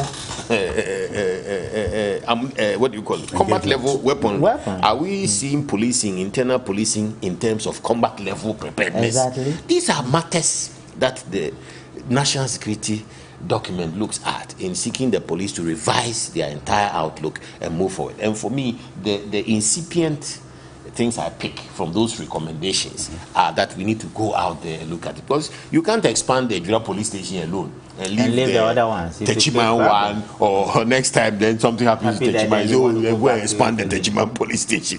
You have to look at it in its entirety. So that's the way I want to see it. The facilities, infrastructure of our police, the weaponry, the equipment, the other facilities. They've just been giving cameras across the country, 10,000 cameras.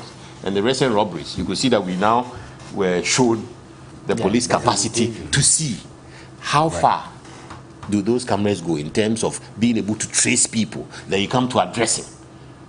How do you trace people once you've seen them on camera? How do you even trace ownership of vehicles? Because in some jurisdictions you can know the owner of a vehicle and the address immediately on site. An accident happens. Do we have that? So a certain entire review And that is what the National Security Strategy document and there's an assurance that these recommendations will be implemented. They have to be implemented. It's normal. I mean, I think a lot of them have the ability to be done immediately off the cuff. And this is coming from Yababian Samuel, the Director of Communications of the ruling New Patriotic Party, that these recommendations will have to be implemented, and that would actually give relevance to the establishment of the committee in the first place. I'd want to thank you so much, Richard Commodore. He served this nation with the Bureau of National Investigations, now NIB, for a very long time, and is a fraud and security consultant joining us in the studio. Yababian Samuel is going to stay with me also for the next conversation on the presidential jet, to purchase or not. Are we at the point as yet? We'll be joined also by one with international understanding of how these transactions work, to see how the way forward on this conversation should look like. Stay with us. We will be back shortly. I'll take your comments as well here on TV3.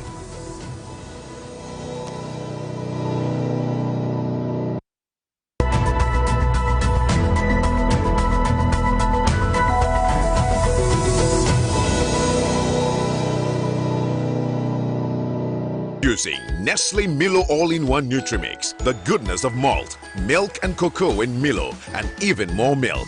Just add to water and enjoy the perfect cup of winning energy. Milo!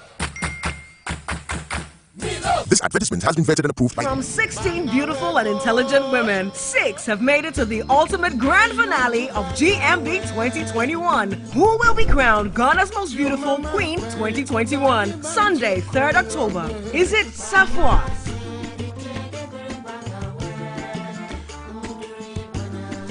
Manu, Akosia,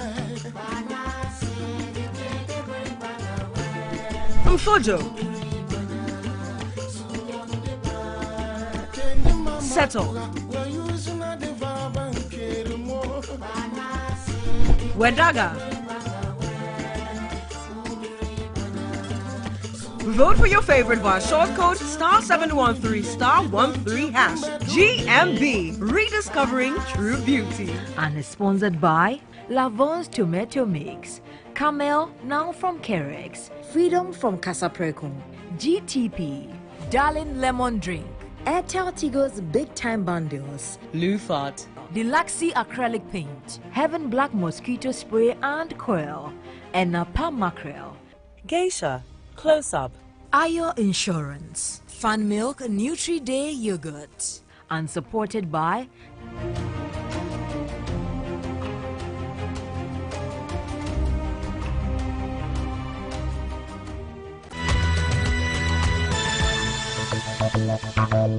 Ready, camera?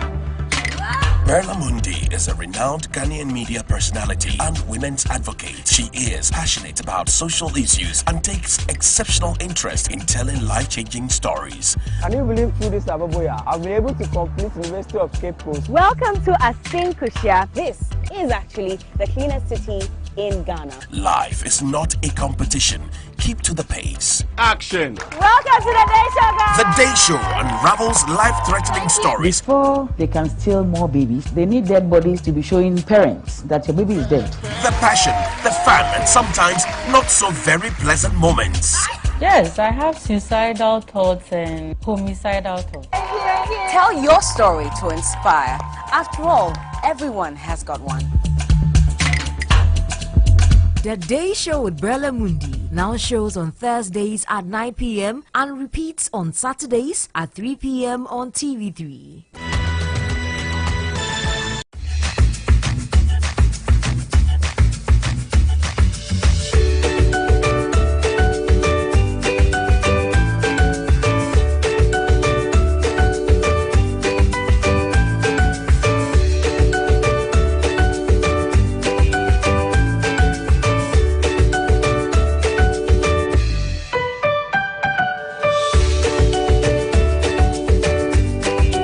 Let's go farming. Shows Saturdays at 4 p.m. on TV3.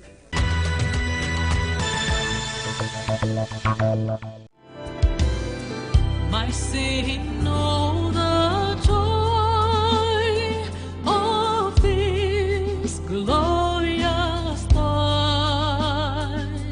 My sin, not in part, but the whole. We bring you a show that gives you a good blend of gospel music, the Word of God, and everything inspiration to a Christian heart. It is called The Summons, and it's a call to discipleship.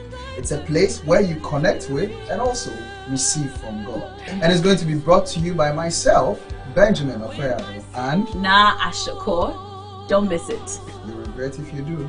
The Summons, starting Sunday 3rd October at 11:30 a.m. and repeat on Wednesdays at 12 a.m. on TV3.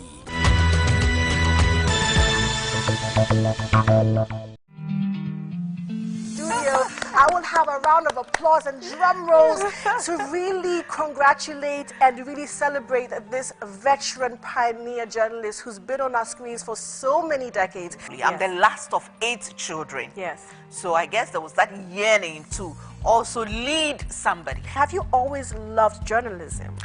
I fell into journalism accidentally, you know. I never, as my many dreams I had as a child, journalism was never part of it. That date I had where the guy stood me up and I found out I could draw on the phone was my breakthrough. The best place to make a move is when your back is against the wall because you have nowhere to go. You need to make that step. Today's Woman shows Sundays at 3 p.m. and repeat Wednesdays at 3 p.m. on TV3.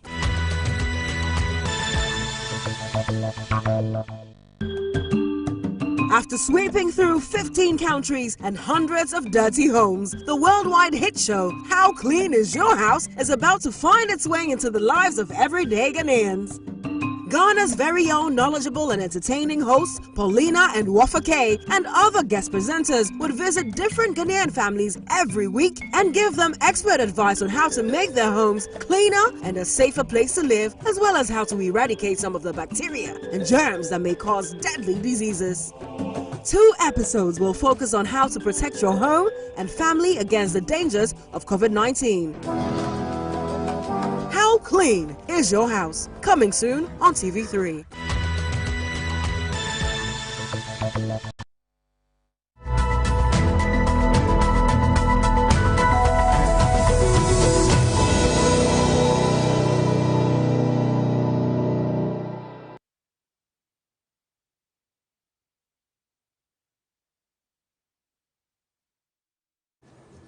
Welcome back to Key Points here on TV3. We're live on TV3 Ghana on Facebook, DSTV channel 279, all across the world on 3news.com. A presidential jet, to buy or not to buy. Government has initiated processes, we understand, to acquire a new and bigger aircraft for presidential use, in addition to the existing French-built Dassault Falcon 900 XEZ aircraft acquired during President John Ejura Kufuor's era in 2007, but was delivered for use in 2010, as you may rarely be aware. So, Minister for Defense Dominic Nitiwo is handling the process and is expected to announce details later. At least, Director of Communications at the Presidency, Eugene Ahen, put it out there. Now, but we do know the history, just established, of presidential jets in this country. Apart from, and you're going to see this on your screen shortly, apart from what we do have now, the Dutch-made Fokker 28 was acquired under General Echampon's era in 1976. Then you had the DH-125 acquired in 1962 by Osajifo Dr. Kwame Nkrumah. It was Ghana's first presidential jet, which eventually, when it was overthrown, that was also left. The Falcon 900 EXEZ aircraft is what we're using now. The current and fourth presidential jet ordered in 2008 by the then John Ejura Kufuor administration. Now, the Gulfstream GI, that's the third presidential jet, Gulfstream was brought in by President Jerry John Rawlings in 1998. And bear in mind that when we were buying this current one, there was actually a request for 2 aircrafts. You had the Boeing business jet. That aircraft, that second request was cancelled when the John Evans Sutta Mills administration took over in 2009. That's how come we bought just this one. But there was a request for 2 aircrafts. That document came to the life of the next parliament that took over in 2009. Now that was going to cost a little over $105 million thereabout. This is what we have. To buy or not to buy a presidential jet and all the issues that have come with it. I've been joined via Zoom by Captain Michael Yao-Foley. He is an internationally acclaimed and experienced aviation analyst. Also joining me in the studio, Abraham Amaliba is the Director of Legal of the NDC. He's a private legal practitioner as well. Gentlemen, good morning to you. And Yaba Bing, still with me in studio. He's the Director of Communications of the New Patriotic Party. Thank you so much for joining us on Zoom, Captain Michael Yao-Foley. Good morning, and thank you for having me. Mr. Amaliba, thank you for joining us as well this morning. Thanks for having me. Great. Let's start off with you, Captain. So, without getting into the realms of questioning the cost of everything and the value of nothing, I'm sure you've been following this particular conversation for this long.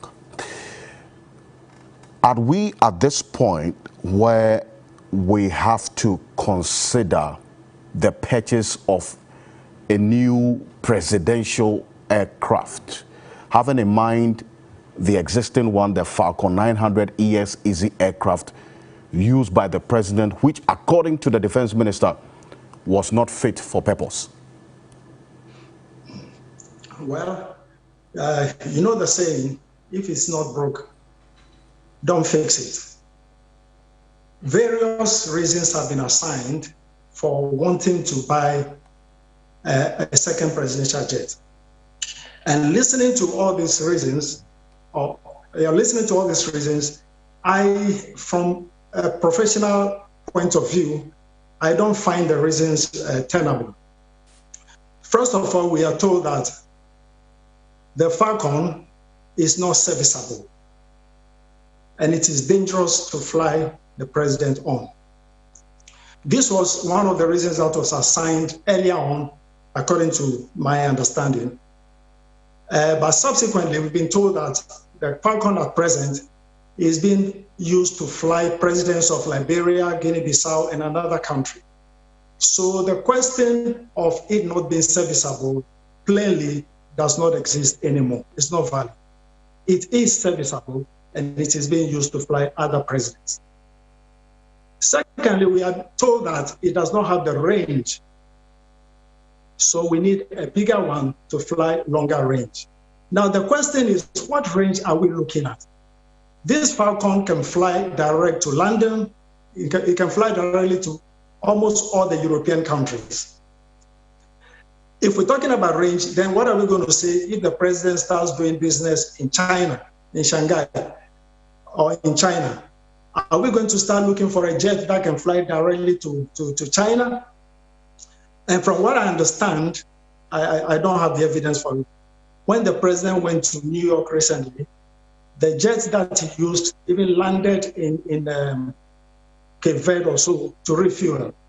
So the issue of range does not really come in, because this Falcon has been used over the years by at least 2 previous presidents.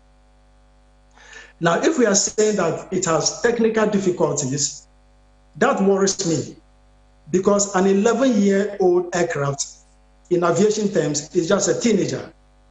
So if at 11 years is having technical problems, then we must start looking at how we maintain our aircraft. It also means that if we get a new one that we are asking for 10 years down the line, we are going to have technical challenges again. So these 2 reasons, there is a third reason, I think, that says the president cannot carry his whole entourage with him. Yes. From my understanding, of course, I'm a layman in this matter, when the president is traveling, some people go ahead of him to prepare the way, and even when he leaves, some stay behind to seal the deals.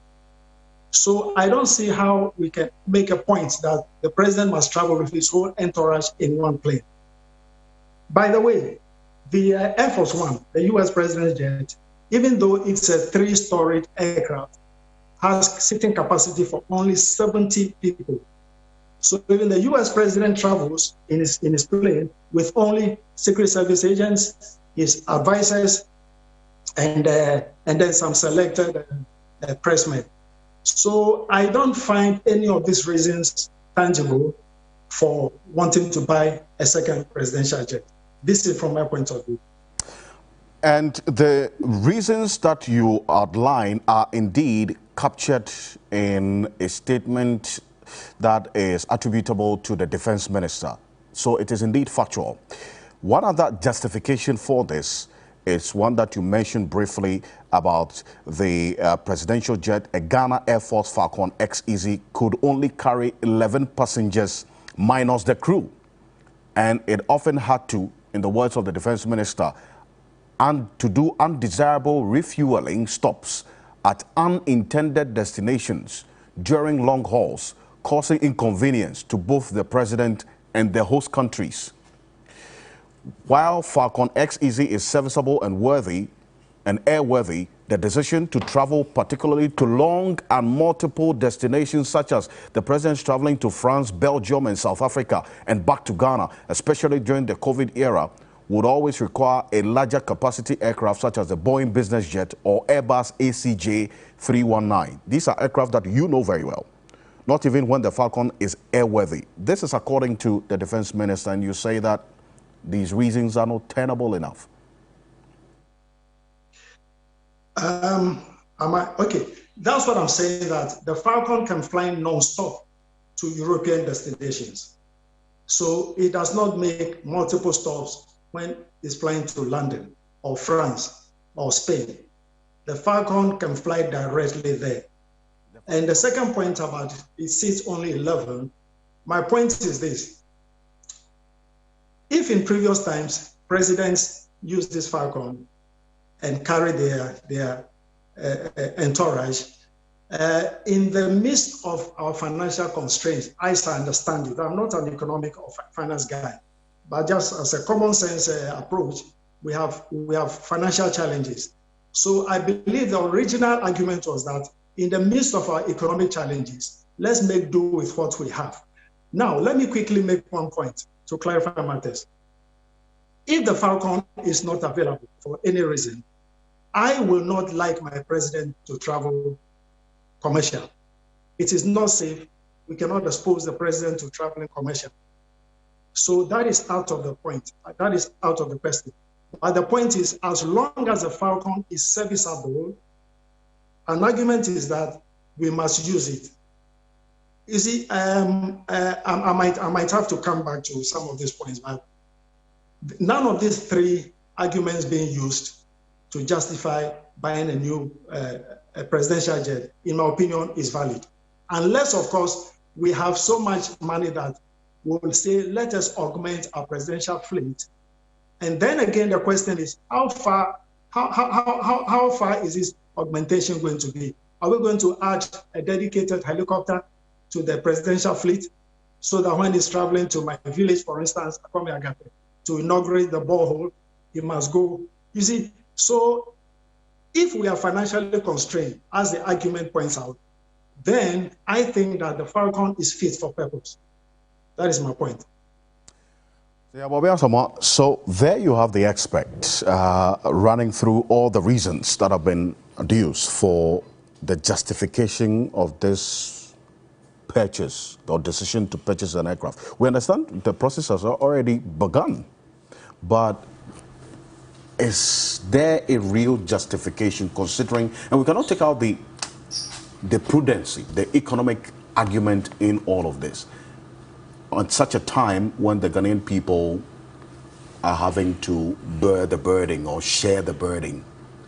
Should we be talking about this at this point when we have a serviceable jet that can do the job, at least for now. That is what the aviation expert is talking about. Thank you very much. If I could begin from deference to the aviation expert, it's interesting that he says that commercially it is wrong, it's not safe to fly presidents. But for short-term experience, essentially we've been doing that. And those who make the financial argument say that he can travel commercially, so why not? So it's a very important point he makes about the issues to do with commercial travel. That's a preliminary point I want to make. And then, again, reference my esteemed, he's a military man. Did I hear captain? Yes. Air Force? Yes. I'm sorry. I'm a civilian pilot. Civilian not pilot. Air Force. Yes. Civilian pilot. So there's a question about the role of the military in the determination of all these matters. I think it's important that at some point we as a nation determine whose opinion we are going to accept ultimately as the final opinion on this matter. Because whatever the defense minister is saying is a brief from the military, who are in charge of the president's safety, security, and the utility of having these flights, this presidential fleet, if we may call it that. And so the three things, in considering the three things, the safety, the security, and the utility goes to the economic argument. Then you have to determine when and at which point we will take a decision based on whose view? That of the military who are in charge of those three factors, or else, politicians or otherwise. Let's look at the not ready argument. As far back as when we had independence, you just shown us the history. President Osajifo bought a presidential jet in 1962. That was the history. Were we ready? Was there a certain utility to it? We hadn't solved all our poverty problems. We were just about beginning. We had just had independence. We didn't have all the resources we needed. We had major deficits in infrastructure, education, health, everywhere. We were just a new nation. And yet, at the time, Osajifo bought a jet.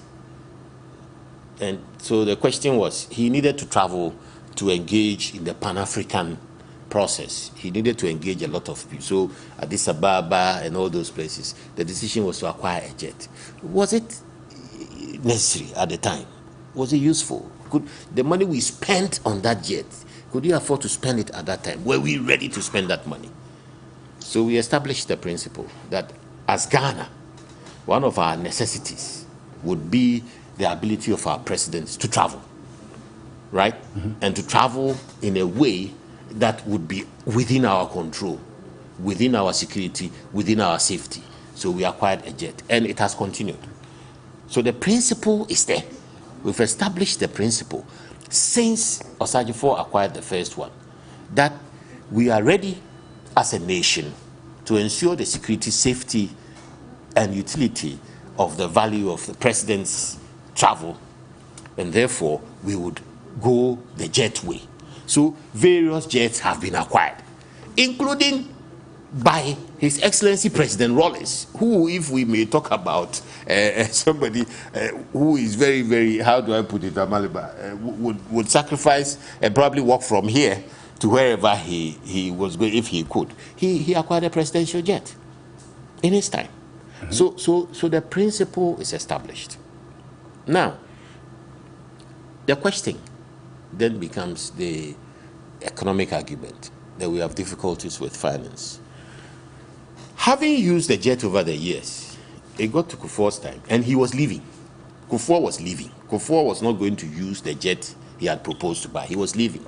The cumulative experience over the years had demonstrated to the nation, and it is not Kufuor's decision to buy a jet. Again, it is the decision of the custodians and managers, the military, that will be better off acquiring a large wide-body aircraft or whatever, and a smaller one if necessary. So that president put in a request for 2, something he was not going to use. He was acquiring it for the use of the next president of the republic. At the time, 3 arguments were made.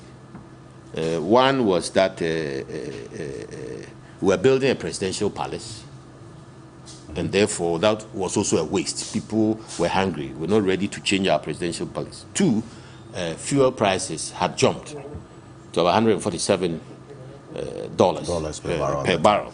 And then the jet matter came up. So the question that was made at the time, almost virtually the conditions like that we were in a financial situation where we could not afford to do this. Having made that argument, the next government then decided not to acquire the wide-bodied one because of the financial argument that had been made by themselves. That's the Boeing business jet. The Boeing business jet.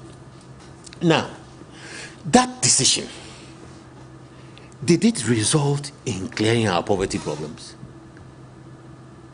That decision, fixing our entire poverty profile on the disutility of a business jet for the use of the presidency, did it resolve the poverty situation? It didn't. What has happened rather is that it has compounded the difficulties to the extent that we are still where we are. Presidents are still traveling, and we are still struggling over the best mode of travel for presidents. President Tata Mills, may the good Lord rest his soul, was traveling commercial. We have just been told by the aviation expert that that is bad. It is not secure. So now we have a situation where sometimes our presidents travel by the jet as we have it, sometimes for convenience by commercial means. It's a mix that is very untidy. And then by chartered flights. By chartered flights. And then there are issues about the cost of the flight and the type of flight, because the cost questions are not about not chartering, because President Mahama chartered. President Mahama chartered. The cost was not about not chartering. The cost. I think there's a certain introduction of a luxury, that you charter a luxury jet, so you should charter something else. And even that now has been disputed, whether or not the particular flight that was being said to be. So that point about whether it's been disputed or not. Let me not go there. You don't want to go there. Let me not go there. Yes, because let's look at the principle. Let's stay with the principle. The principle I'm making is that for political reasons, we tend to play a certain chord, the chord of economic inadequacy. We don't have money, so we can't do this at this time. But throughout the history of the presidential jet, there's no point where these jets have been acquired where we had money to spare.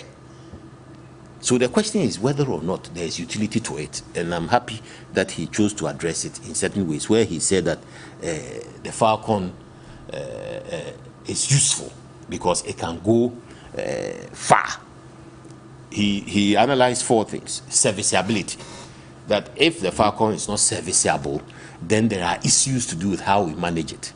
It's on record that at least on 3 occasions, this president, Nana Addo Dankwa Akufo-Addo, has been on board the Falcon and they've had engine problems. That is not safe. That is not safe. It is not his responsibility to ensure that the aircraft is serviceable. For the managers of the aircraft, that is not safe for the president. To the extent that the last one, there was a forced landing. You would not want your president to be endangered under any circumstances. So the managers of that aircraft, if they are not managing and servicing it well, then the questions shouldn't be on the utility of acquiring another one, but again, getting back to them and determining how they see the way that is going. But to them, to have had 3 brushes with engine problems when the president was on board is not safe. Range. We are told by the defense minister that they need frequent refueling. It is not the defense minister who is telling us that. It is the managers of the fleet who are telling the defense minister to tell us that. Now we are told by the expert that no, it is contrary. Who do we believe? I will want to accept the assessment of the managers, because somebody must be responsible for the final determination at some point. So the managers must tell us that this thing is regular, it needs regular But have the managers, as you're saying, you want to believe the report of the managers, have they given us enough evidence beyond reasonable doubt to actually justify the decision to go on this path of purchasing a new jet? Two things there. They have given reasons. The reasons the defense minister is giving are from the managers. If we feel it is inadequate, it is for us to go back to the managers for them to speak more to it. We can't conclude. That's what I'm making. That's the point I'm making. We can't conclude on the outside because our conclusion is based on the economic argument. Mostly, our conclusion for all the external people who are laymen, we don't understand the range issues, we don't understand the serviceability issues, we don't understand the capacity issues. We are concerned about whether or not, given our economic circumstances, we can afford a new jet. And I'm saying that decision, in principle, was decided long ago. Was when we started buying presidential jets, we couldn't afford them, could we? At the time, because all the current deficits were existent then. And in not taking a definitive decision, particularly the last time Kufuor put it forward, we have compounded the situation. We haven't solved our poverty problems effectively, and we haven't also solved the aircraft situation effectively. Let me go to Mr. Maleba now. So, Yababin wants to go with the argument of the managers, also taking into consideration what our aviation expert has just laid before us and analyzing some of the reasons that have been given to justify this path. Let me just say that the process has already begun, as said by the Director of Communications at the Presidency. He disputed what Samuel Okuda Blacko had been saying, but did not give contrary facts. You know, he only called on him to come in, and we, the media, ask questions about, okay, so if what Samuel Okuda Blacko is saying is not the case, then the Ghanaian people deserve to know what exactly the case is. Mr. Maleba. Let me start by asking two rhetorical questions, and if you answer those questions in the affirmative, even though you are not here to answer questions, then we don't need to have this discussion at all. Do we have a presidential jet? The answer is yes. Is it in good shape? The answer is yes. So what again? Why are we holding these discussions at all? Why? Is the timing right for another presidential jet? Is the timing right for another presidential jet as a country? Is the timing right? You see, I heard the Director of Communications speak at the Flagstaff House. I think that communication to me was reckless and insensitive to the people of this country. It's reckless and insensitive. Yabu Abin sat here and chronicled, and in fact, you also chronicled the history of how we purchased jets from Nkrumah's time. Were those jets purchased at the time of a pandemic?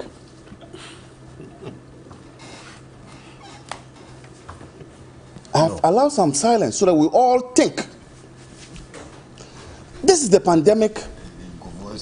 This is the pandemic that the president, together with his government, used to deny Ghanaian workers increase in salary. It is this pandemic. When they went to do their tripartite negotiations, the reason why we now have Article 4 holders, you know, we now have Article 4 holders. Who are the Article 4 holders? So after Article 71, which is in the Constitution, we now have Article 4 holders. And the teachers, the ordinary TUC, they are the Article 4 holders. The reason why we were telling the Article 4 holders that we cannot increase their salary is because of this same pandemic. Then you turn around, look into the face of ordinary Ghanaians, and then say that you want to acquire a new presidential jet. Why? This jet, Falcon 900, has been used by two presidents before Nana Akufo-Addo. former President Mills, the late Mills, and former President John Mahama. None of these presidents complained about the inadequacy of this flight. None of them complained about the inadequacy of it. But the use Even well, putting at least the references made to the instances where, and this is something that was reported in the media, where forced landing had to be made and certain faults that were detected. That is not justifiable enough. Don't you know how machines work? Your car has never failed you. Your car has never failed you. That you got up in the morning, you want to kickstart it, it doesn't start, and you call a mechanic to come and work on it. Does that make your car? Hold on a bit. Does that make your car? Hold on. Does that make your car not fit for purpose? It's the same analogy or the same thing with the plane. After that incident, have they put it back in shape? The answer is yes. So it is serviceable. It is serviceable. And the expert has indicated that. It is serviceable. For as long as it is a machine or developed. Definitely. And it has to be serviced. Exactly. And the expert has indicated that it then goes to question our sense of maintenance as a nation, but not to fault the aircraft. Because this aircraft, I'm told, he may correct me, has a lifespan of 30 years. And we've just done 11, according to him. So it is a baby in the aviation industry. So why would we be citing one or two instances where it developed a fault, and based on that, we want to buy a new jet? And I agree with him. If we do not also change our maintenance culture, in fact, the new one can also behave the way this one is behaving. Why? Didn't an Ethiopian airline crash when it was a new airline? An entirely new airline. So it is not about whether or not this plane is good or is not good. We all know that it is good. It can do the long distance travel as he has indicated. But I just think that we have a president who has a different taste altogether. That's the bottom line of this argument. We have a president whose taste for luxurious things are outside this world. It's being shut down. You know, and so if you have such a president, and that's why I made reference to the previous two presidents who didn't complain about it. They didn't complain about this jet. So I think that in the face of this pandemic, where ordinary Ghanaians are grappling with how the financial situation has impacted on them, I do not think that a government that is supposed to deal with the welfare needs of the people should be thinking of doing what it is doing. The next thing has to do with the issue about chartering and the space. Why? Why is the president interested in carrying all his cabinet outside his country? And for that matter, because this one has 17 people in it or 11 people in it, whatever it is not possible to use the plane. Why? Why is he interested in carrying all his members of cabinet out of this country at the same time? In fact, the defense minister... Is it not even dangerous to have your president your president and the entire cabinet in a plane?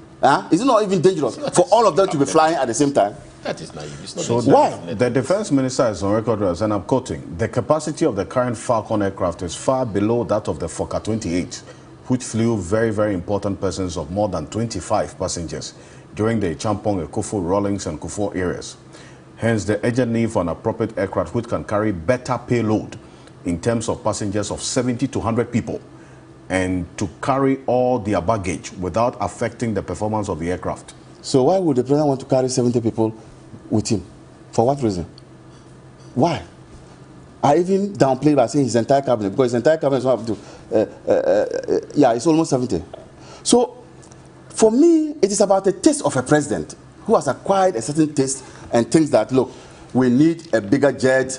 And in fact, the defense minister talked about he having to bath before he goes into conferences. That was also said. That was also said. Yes, that was also said. Yes. Yes. So don't say that it wasn't. Yes. That is not the essence. Yes. That is part of it. It is part of it. That is not the written essence. He must be able to bath, and then, as it were, when he lands, he goes straight to the conference rooms. Are these tenable reasons to be asking the taxpayer to buy a new jet? I think that we need to be circumspect when we are in government. It's not about our comfort.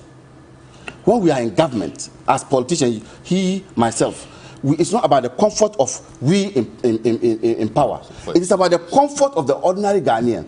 And that is why you campaigned to come into power.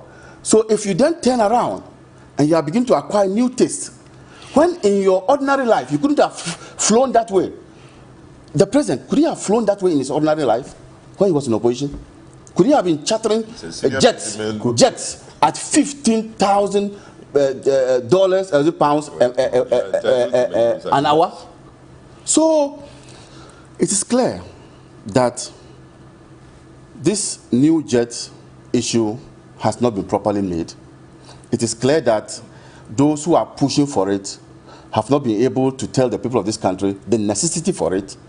And it is clear that it is born out of the desire to have a president live a certain way of life, which is alien to the Ghanaian society. Stay with us. I'm going to go for this quick break. Okay. We will be back shortly after this quick break. I still have Captain Foley with me on Zoom, Ibrahim Maleba Yabwabeng with us in the studio, together with you, the Ghanaian people, because in the end, if the process that has started ends, it is your money. It is your money that's going to be used to buy this. So you have a stake in this conversation. Let's hear from you.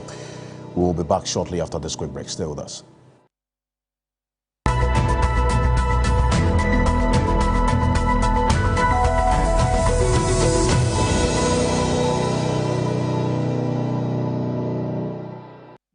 We had dreams to be a star, dreams to stand tall amongst our peers, and dreams to be Ghana's most beautiful. Here we are as young girls, evolved into ladies and serving as role models to many. It has been a long journey, from the audition stages through to the live performances and eviction shows. We must say, it's been such an experience. From the low moments and the high moments, we have enjoyed every bit of this learning curve. From 16 down to 6 of us, the time for one of us to wear that prestigious crown is here, and we are super excited. It is the grand finale of Ghana's Most Beautiful 2021, the most anticipated finale, and I can say that the ladies and I are super ready. Yes, they are 6 beautiful, confident and smart ladies poised and ready for this year's Ghana's Most Beautiful finale. Come see your ladies battle it out for the crown, the car and a life of luxury and fame. Join us at the National Theatre of Ghana on the 3rd of October 2021 at 8 p.m. sharp. Tickets are going for 50 Ghana cedis. It's an all-ladies affair as we have 4 of Ghana's songbirds, Abiana, Tina Soul, Sefa and Adina. Don't miss this spectacular night with amazing music and dazzling performances from our final 6 ladies. Push your favorite to be crowned by dialing *713*13# or download the TV3 Reality app on Google Play Store or Apple Store now and vote. Ghana's Most Beautiful. Rediscovering true beauty. Grab your tickets now at the front desk of TV3, Bachona Total, Airport Shell, Silverbird Accra Mall, and Kuala Osu.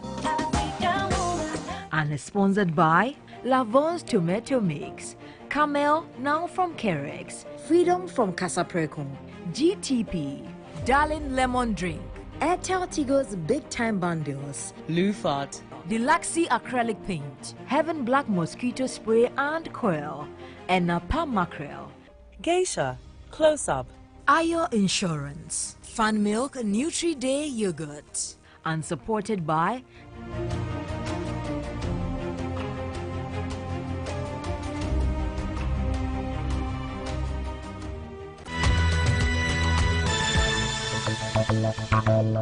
It's about to get more sporty.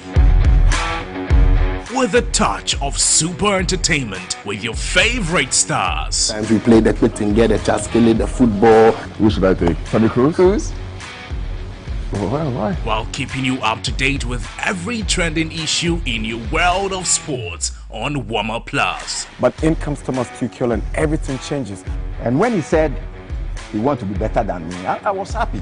Let's keep it more sporty and super entertaining every Saturday on Warmer Plus, right here on TV3.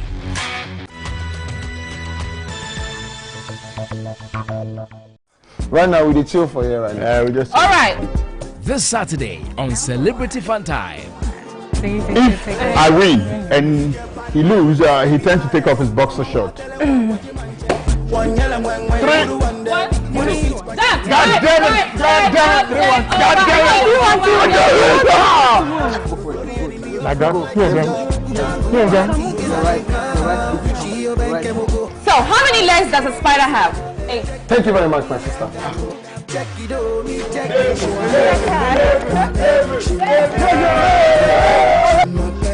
Celebrity Fun Time this Saturday, 5 p.m. on TV3. Brought to you by Betway.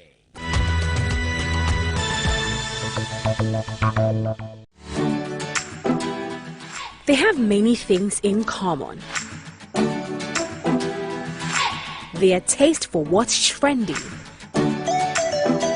eagerness to spill the news, excitement to share a new recipe, readiness to commit, willingness to book that event. Ultimately, the vibe to make your imaginations go wild. The Ladies Circle. Every Saturday, 6 p.m. on TV3. Brought to you by Yaz Sanitary Pad, Vodafone, GTP, still timeless. Woodine, Cowbell, Our Milk.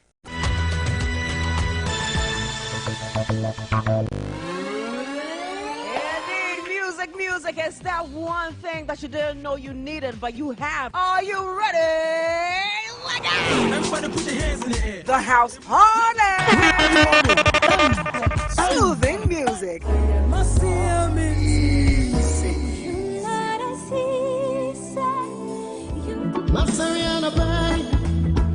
Electrifying performances.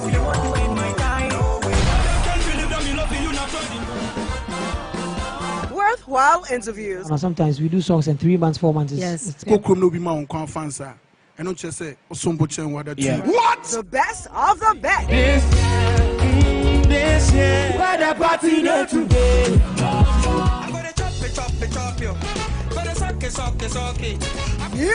Music. It's big.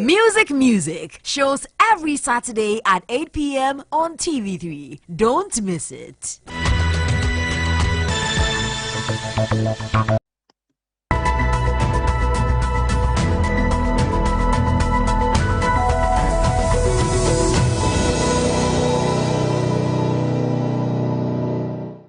Welcome back to Key Point here on TV3. We're live on TV3 Ghana on Facebook, DSTV channel 279, all across the world on 3news.com, also on your 3 News app. And on Key Point, we discuss issues that are of key concern to you, the Ghanaian people. And a number of you have been sharing your views with us as well. And we're very, very interactive because it's still, in the end, it's about you. This one here says, Prince Henry from Koforidua. Good morning, Alfred. If the Ejura committee, I'll just clear the Ejura messages. The Ejura committee members are saying their jurisdiction doesn't cover the death of Kaka. My question to them is, what was the essence of the committee, because it was through the death that all the other issues happened. Good morning to you and your panelists. Mr. Boabeng doesn't want the regional minister who deployed the military to be blamed for the reckless manner the military handled the situation. Then we must look at it again. Good morning, TV3. Please ask Mr. Boabeng if the regional minister says he had intelligence, and based on that intelligence he deployed the soldiers to Ejura. The question is, what was the nature of the intelligence, the source and the credibility? Good morning, Alfred. To you and to your panelists. I'm really enjoying the submission of my senior brother, Very frontal and straightforward as always. Talking about Mr. Richard Kumado. This one here says the current presidential jet. This is from Henry from Koforidia. Good morning, Alfred. The current presidential jet was born in 2010, and the minimum lifespan is 20 years. I think, you know, the lifespan of this jet is one that I'll ask the aviation expert to establish, because I've heard 20 and 30. This means our current presidential jet is just 11 years and has at least 9 years more to be out of purpose or use. So in conclusion, we should use the money for the new presidential jet to get vaccines for the citizens of Ghana, fix the no-bed syndrome in our various hospitals, fix schools with no desk and schools where students are sitting on the floor to learn. First things first, you say. Alfred, we all agreed that the security of our president is important, but buying a new presidential jet now, in the midst of our economic difficulties, I don't think it is the right thing, especially where Falcon is being used by presidents of other nations. I don't think we can reasonably justify the new purchase. Aziz from Donla in Wa, purchasing presidential jet at this critical moment is unacceptable, unfortunate and unfair to the ordinary citizen. Indeed, it's obviously clear that Nana-led government is mostly seeking this path of buying a luxury jet. We, the Article 4 holders, aren't happy with this position of government. So you are part of the Article 4 that Abraham Maliba talked about. Good morning, Alfred. Can you ask lawyer Boabeng for Ghanaians why is it that Guinea-Bissau and Liberia presidents can use Ghana's jet, but our president cannot use the same jet? Nana Jedu from Drobo, German South. Honorable Maliba, please, your comparisons are very wrong. How do you compare a faulty car to a faulty plane? A faulty car engine will just leave me on the road, while a faulty plane engine will cause a plane crash, possibly. My question is, does the continuous use of a machine cause it to depreciate or makes it stronger? To me, Mr. Maliba, your points are rather giving reasons why we must buy a new jet. Odoju Weissman from Kase in Ada as well. See, Mr. you want to do a quick reaction to some of the things that Mr. Maliba talked about? I'm going to go to the experts right after that. Yes. Last night, I received a phone call from Kotobabi, and the gentleman asked me, Mr. Asamoah, why is your government doing asphalt in Kotobabi at this time? You know they won't vote for you. This constituency doesn't vote for you. I said, why are you saying that? He says, well, your MPP people, you're always trying to do things in areas and places where they don't vote for you. I said, we will do the right thing. The MPP does the right thing. That's the purpose of leadership. And it is that which has brought us this far. It is not about votes. The arguments being made here now, and the saying that what Mr. Ahin said is reckless and all that, are arguments that seek to emote us where acquiring the jet is concerned, comparing it to our economic and financial circumstance. Yes, I am Ghanaian. I agree with the concerns of Ghanaians, the feelings of Ghanaians. Yes, there are salary issues. The pandemic is with us now as we speak, but the pandemic has been managed very carefully. The pandemic has been managed very carefully. But it's clear we are not out of the woods yet. We are going forward. We are not out of the woods yet. But at the time the NDC made arguments against Kufuor's purchase, we were in the woods. We were not out of the woods yet. At that time, they made very passionate arguments about how we were still in the woods, about how we still hadn't finished all the schools, about how we still hadn't finished all the hospitals, about how salaries were still not secure, about how there wasn't employment enough in the country. At the time they made those arguments, they emoted Ghanaians to the point where they then decided not to purchase that aircraft. Having taken that decision, two things. One is that he says that the jet is adequate and that his presidents have used it. How come President Mills was flying commercial? How come President John Mahama was flying commercial? And if they flew commercial, the expert says that it is not safe. It is not secure. it is not secure. So that decision not to acquire the jet based on the emotions they created about problems they didn't solve led to a situation of insecurity as we speak now, because the jet is not sufficient. What is there is not sufficient for presidential purposes. But even those economic concerns that were raised, in the period, the NBC succeeded in 2012 in spending in excess of 12 billion over expenditure during election time. Could we afford that? During the period, they spent 600 million on judgment debts. Could we afford that? Could we afford that? $600 million on judgment debts. Could we afford that? So it's a question of running a country and doing the right thing. Leaders are meant to take decisions, and you take decisions in the interest of the country. It is good we interact. It is good Ghanaians point out what they believe are the key issues to do with our progress in many other areas, and where monies could otherwise be put to better use than acquiring a jet. Okay? But at the end of the day, not acquiring it based on those arguments having solved the problem. Today is the pandemic. Yesterday, it was something else that the NDC... See, that's the point I was making earlier, that the reasons given in 2009, reason why the request for the Boeing business jet, the bigger one, was shut down, the economic reasons, have actually been exacerbated by the pandemic. So, really, but why now? But that's what I'm saying, that it's a decision that we must finally take based on somebody's finality, and that is the managers. That's why I made that point. You understand, Alfred, that the emotive part, the we are not ready part, he mentioned timing again. Have we ever been ready? I raised that point. So if at this stage the managers are saying something, should we accept Amalibe's view? Should it be my view? Should it be Captain Foley's view? Or should it be the view of those in whose hands the security and safety of our president lies? I think at some point we must agree that somebody takes that ultimate decision, and the ultimate decision maker is the manager of the president's safety and security. And those managers are saying that we don't have an aircraft that is reliable. We don't have an aircraft that is serviceable. And indeed, if you are in the air and the aircraft gives up, it crashes. It doesn't stop. We don't have an aircraft with the range. It requires too much refueling. That's what the managers are telling us. So we don't have an aircraft with enough capacity to deal with the state requirements of the presidency in travel.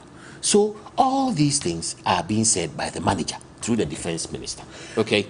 So at best, I think as a nation, rather than driving the emotive processes about the economic thing, which you are saying has been exacerbated, and I agree with you, but COVID is being managed extremely well, we need to get to the point where we decide that somebody has to take this decision. And who takes that decision? Is it the managers? Is it the politicians? Is it the experts? It is, in my opinion, it ought to be the managers. Mr. Malaba, you want to do a quick response? I'll go to Captain Foley. I don't know why he veered into judgment debts. If he cares to know, he should ask the Attorney General, Dr. Fredman, the number of judgment debts hanging around his government. But you see, the issue is this. The only time former President Mahama came back home with a commercial flight was when he flew to outside the country, and the jet had to go to France for maintenance. Then he came home on a commercial flight. Now, we can't take your word for it. That's the only time. We have to review the entire diary of presidential travel. So I will not accept that from you. That is to show a president. I will not accept that from you. I will not accept that President Mahama flew once commercially. It's not justifiable. I'm saying that the only time he flew back on a commercial flight was when the flight had to go to France. That was the only time. His entire presidency, yes. Once commercial. Then he chartered one too. He chartered one, but that didn't cost him 15,000.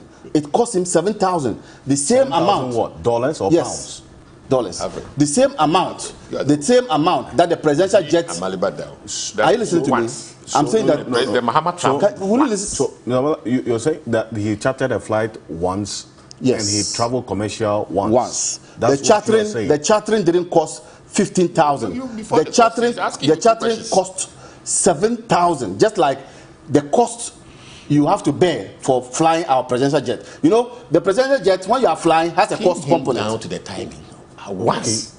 So no, Alfred, I think I'm saying that's that clear. That the people have. So you're saying the emphasis that you are the former president flight, he flew once. Only once. On commercial. On commercial, and then he flew a chartered flight once. Yes, and then that one cost him 7,000 an hour. Apart from the cost, you understand? And that is the same amount. Accept the 7,000 an hour is the same amount that you spend when flying the presidential jet. Okay. The managers can. Now, to just sum it up, it is not actually about whether the flight is not in good shape or is in good shape coming from you. The defense minister has actually confirmed that this flight is in pristine condition. Okay. He has not disputed that. And so don't pollute the minds of the viewers by saying that if a jet goes up and it crashes, there's no such thing. This flight, this Falcon is in good shape, it's in pristine shape, and so there's nothing wrong with this flight. And so don't pollute the minds of the viewers that if your president flies up, he will be crashing down. There's no such thing, because the defense minister says that it is in good shape. Yes. When an aircraft thank you. Let me go to Captain Michael Yalfoli. Mr. Ola, you're done, right? Okay. Captain, so yes, the argument is timing, number one, which you have spoken about earlier, that considering the economic situation as we have it, would rather want to improve on the maintenance culture. But in your view, what's the alternative to not purchasing a presidential jet now, of which the process has begun already? Well, before I answer this question, let me correct something I said. I did not properly put in perspective what I meant by I don't want my president to travel commercial. What I meant was not commercial. What I didn't say, but which is why I'm saying this, during this COVID era, because to travel commercial during COVID, he must be masked almost throughout the flight. That is what I don't want my president to do. But presidents flying commercial, there's nothing. I think President Nixon even flew commercial one time. So presidents flying commercial, there's nothing wrong with it. But during this COVID era, I don't want my president to be exposed. So let me clarify that. Now, also talking about the role of the military, you see, when you're going to buy an aircraft or lease an aircraft, typically what happens is the decision is taken by finance, by flight operations, and then the commercial department. Flight operations and I come under flight operations directly. Pilots, maintenance, we want to fly the latest, newest aircraft. So flight operations keep pushing for buy a latest aircraft because our CV would like to boast on our CV that I flew this, I flew that. So flight operations, the military might be pushing for a BBJ because the pilots, their reputation will be enhanced if they fly the BBJ. That is an assumption, but it's an assumption based on experience. Finance now will say, wait a minute, what is the cost? Why can't we make do with what we have already? I heard the defense minister also say the new aircraft will be used for strategic lift or something like that. Now, my understanding of strategic lift is an aircraft that carries equipment, troops, and weapons. So I don't see how a new presidential jet can be used to carry weapons, troops, and equipment, and at the same time be used to carry the president. So sometimes we throw out these technical terms out of context. You see, so I will just say that, listen, we are not talking about buying a presidential jet. We are talking about buying a second presidential jet. Let me just put it this way. I heard somebody say once that a new presidential jet will cost $60 million. That is not true. A new presidential jet, BBJ right now, will cost us in the region of $120 million. Whether we take a loan or whether we pay out of pocket, we'll be spending about $6 million a year towards the purchasing. Then we'll be spending about another $2 million on running costs. So it's not just a matter of buying the aircraft. Now, if we buy a second one, in addition to the Falcon, then we're going to be making double expenditure because the cost of running a Falcon is just fractionally lower than the cost of flying a new BBJ. So we're going to have 2 presidential jets. So that's why. Sorry, fortunately. We would have to reconnect, re-establish connection with Captain Michael Yalfoli, an aviation analyst. Hopefully, when we do that, he would conclude that. Yes, Captain, well, I lost you briefly. Captain, I lost you briefly. You were talking about the maintenance or running the 2 aircraft. That's where I lost you. So if you can continue from that point. What I'm saying is, if we buy a second aircraft, a new presidential jet, we'll be spending a region of about $8 million a year on running it. And then at the same time, we'll be spending a minimum of $1 million on running the Falcon also. So we are going to be spending money on running 2 presidential aircraft. So my question is, where do we draw the line? Are we going to make do with what we have in the light of our current? People are throwing around COVID, but COVID is not the only issue facing this country. Pedestrians are being run down at traffic lights simply because pedestrian lights are not working, and nobody's talking about that. You see, so there are many things to do with $120 million for starters and then $8 million a year. So from the operational side, I think we should make do with the Falcon. If we think the decor, the inside is outmoded, let's spend money and fix it. Let's to use an American phrase, let's pimp it up. Let's change the decor, make it more presentable, and let's handle what we have until we have the finances. Servicing, that is true. If an 11-year-old aircraft, we are arguing that it is not serviceable, then we have a problem. And let me repeat it. What guarantee do we have that with this current maintenance culture, assuming we're insisting that the Falcon is not serviceable, with this current maintenance culture, are we 10 years down the line going to say the BBJ is also not serviceable? Let's buy a new one. You see, this discussion started when Honorable Kujato Ablakwa spoke. He added that we should have a presidential travel policy. This is the time to discuss it. We must have it.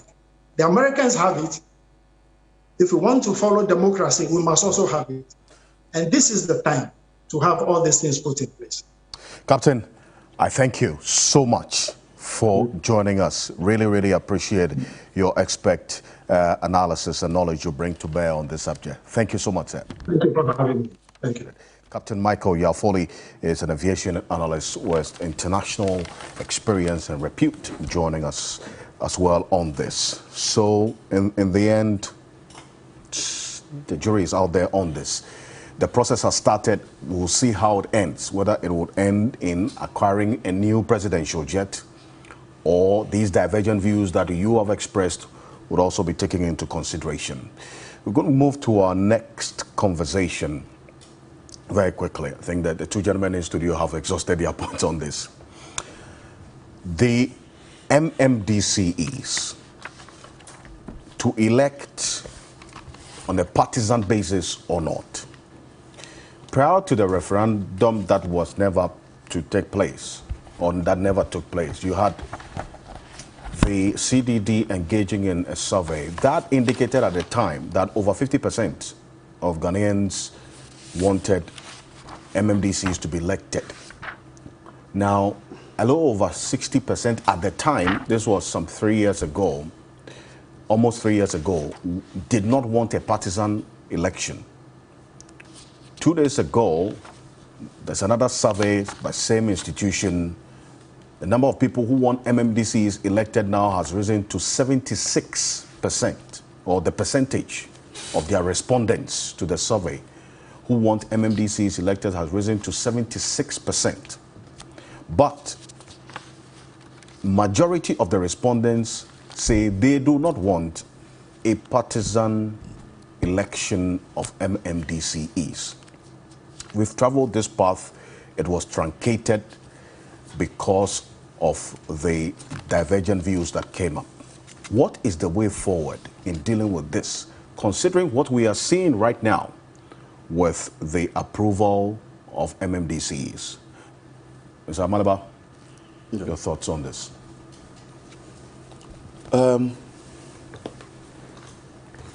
What is the mischief that we are seeking to cure with this proposal?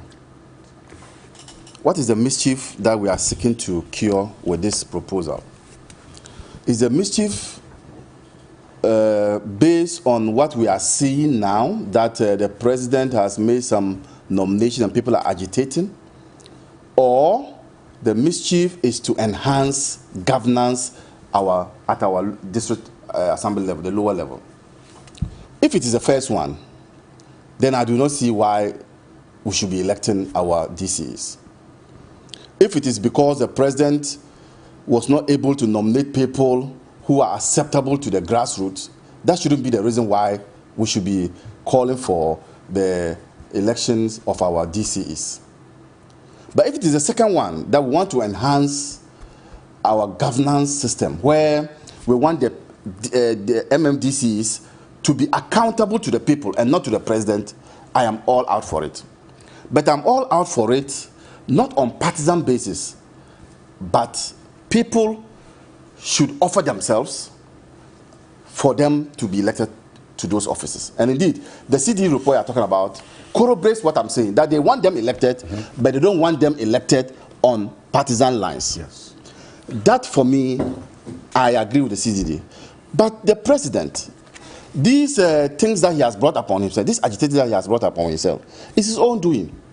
If you set up a committee to vet people, and the people go through the process, and indeed there's a list that came out to show that, look, the person who was recommended is the one who has not been asked to go into the office, then there will be agitation. See, I spoke to Damboche on this. He said that, I mean, the vetting committee's recommendations were not binding on the president. You had over 2,000 people who expressed interest. The president put together structures to sort of streamline the process so that he can better appreciate what is happening on the ground. But their recommendations were not binding on him.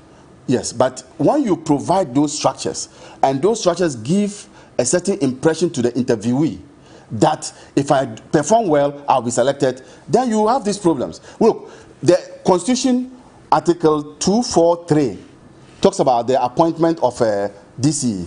Article 246 talks about the appointment of regional ministers. Now, why didn't we have agitations when the regional ministers were appointed by the president? The same president appoints the regional ministers. Article 246, Article 256 rather, makes the president obligatory to appoint the regional ministers. He has appointed them. There were no agitations because he didn't use this method that he used in reaching out to the DCs. So it is the procedure, the mode of nominating that has caused all this hullabaloo. And in some cases, their own officials. Right. In some cases, their own government officials. I heard Joe Wise's allegations are that Joe Wise's bodyguards were behind the attack of Bekwai DC, the issue. So their own members are the ones fomenting those troubles. Their own members. So, the people have spoken. At least this survey's responded. They want MMDCs elected, but not on partisan basis. Will duty bearers heed? I accord a lot of respect to CDD surveys and conclusions. On this particular survey, I think we could have benefited more from an expansion of the view in terms of why not partisan. But there are other institutions out there who have also conducted studies and who are eliciting gradually the reason why some people would not have it partisan. Those reasons perhaps don't go to the root of why there should be elections in the first place. And Amaliba, I think that the basic reason why there should be elections is that we must break the culture of winner takes all once and for all. Otherwise, this democracy will crash. Our biggest problem in this democracy is winner takes all. You go to an election, you're supposed to acquire 50 plus 1. The 49.9 who vote for the alternative don't get any look into decision making. They are entirely excluded from decision making. What means is that the following day after the election, they've started campaigning for the next election, which means the heat we feel in Ghana for 4 years. Every time we are politicking, everything an incumbent government does is wrong as far as the opposition is concerned, and you go to any length to prove that it is wrong. Whichever opposition you have will have to go to any length to prove that whatever the incumbent is doing is wrong, because they are not part of the process and they want to be in government to deliver their program. The second thing that happens is that because of that, we have a league table approach to development. I must do mine to be popular. Unfortunately, no government can execute everything it is doing. It's like the presidential jet. Kufuor wants to buy it, it crosses to the next regime, they cancel it. So you have stop and start development. It is never continued. The third one is that it is not building our capacity for the political parties and even our local level. Everything is concentrated at the top because there's a sense that nothing is happening at the bottom. So the key element we must interrogate is how we break winner takes all. If we elect at the lower level on partisan basis, everybody will get a look into government. We are running out of time. Yes. This was a long battle. It is. Instead of letting Amaliba tell us about how aircraft ties are changing in the sky, you should have discussed this well before. This is a conversation that is continuous, to be honest. And it's not one that will end today. Yes. And so we will definitely get into it because it is of concern to the government. Then you should have cut down the number of times. Just quickly say in 30 seconds that the MPP as a political party is committed to election of DCs and on partisan lines. That is known. It hasn't changed. But you see, you should have cut down the time for giving us the time to do the aircraft. Thank you so much. The president's new acquired taste. Amaliba, I appreciate your time. When am I for coming. He is the director of legal of the NDC, the director of communications of the New Patriotic Party. Also, Yababi someone joining us, a private legal practitioner as well as lawyer Abraham Amaliba. Also, you heard from our other previous guests. I thank you as well for joining us here on Key Points, discussing key issues that are of concern to you, the Ghanaian people. This democracy that we're practicing certainly must make meaning in every way, shape, or form. And the most secure democracy, they say, is that which is able to meet the basic needs of its people. Thank you to the production team and to Jifa Bampo as well, your regular host. She's going to be back next week. My name is Alfred Okanse. Stay tuned to TV3. Good morning.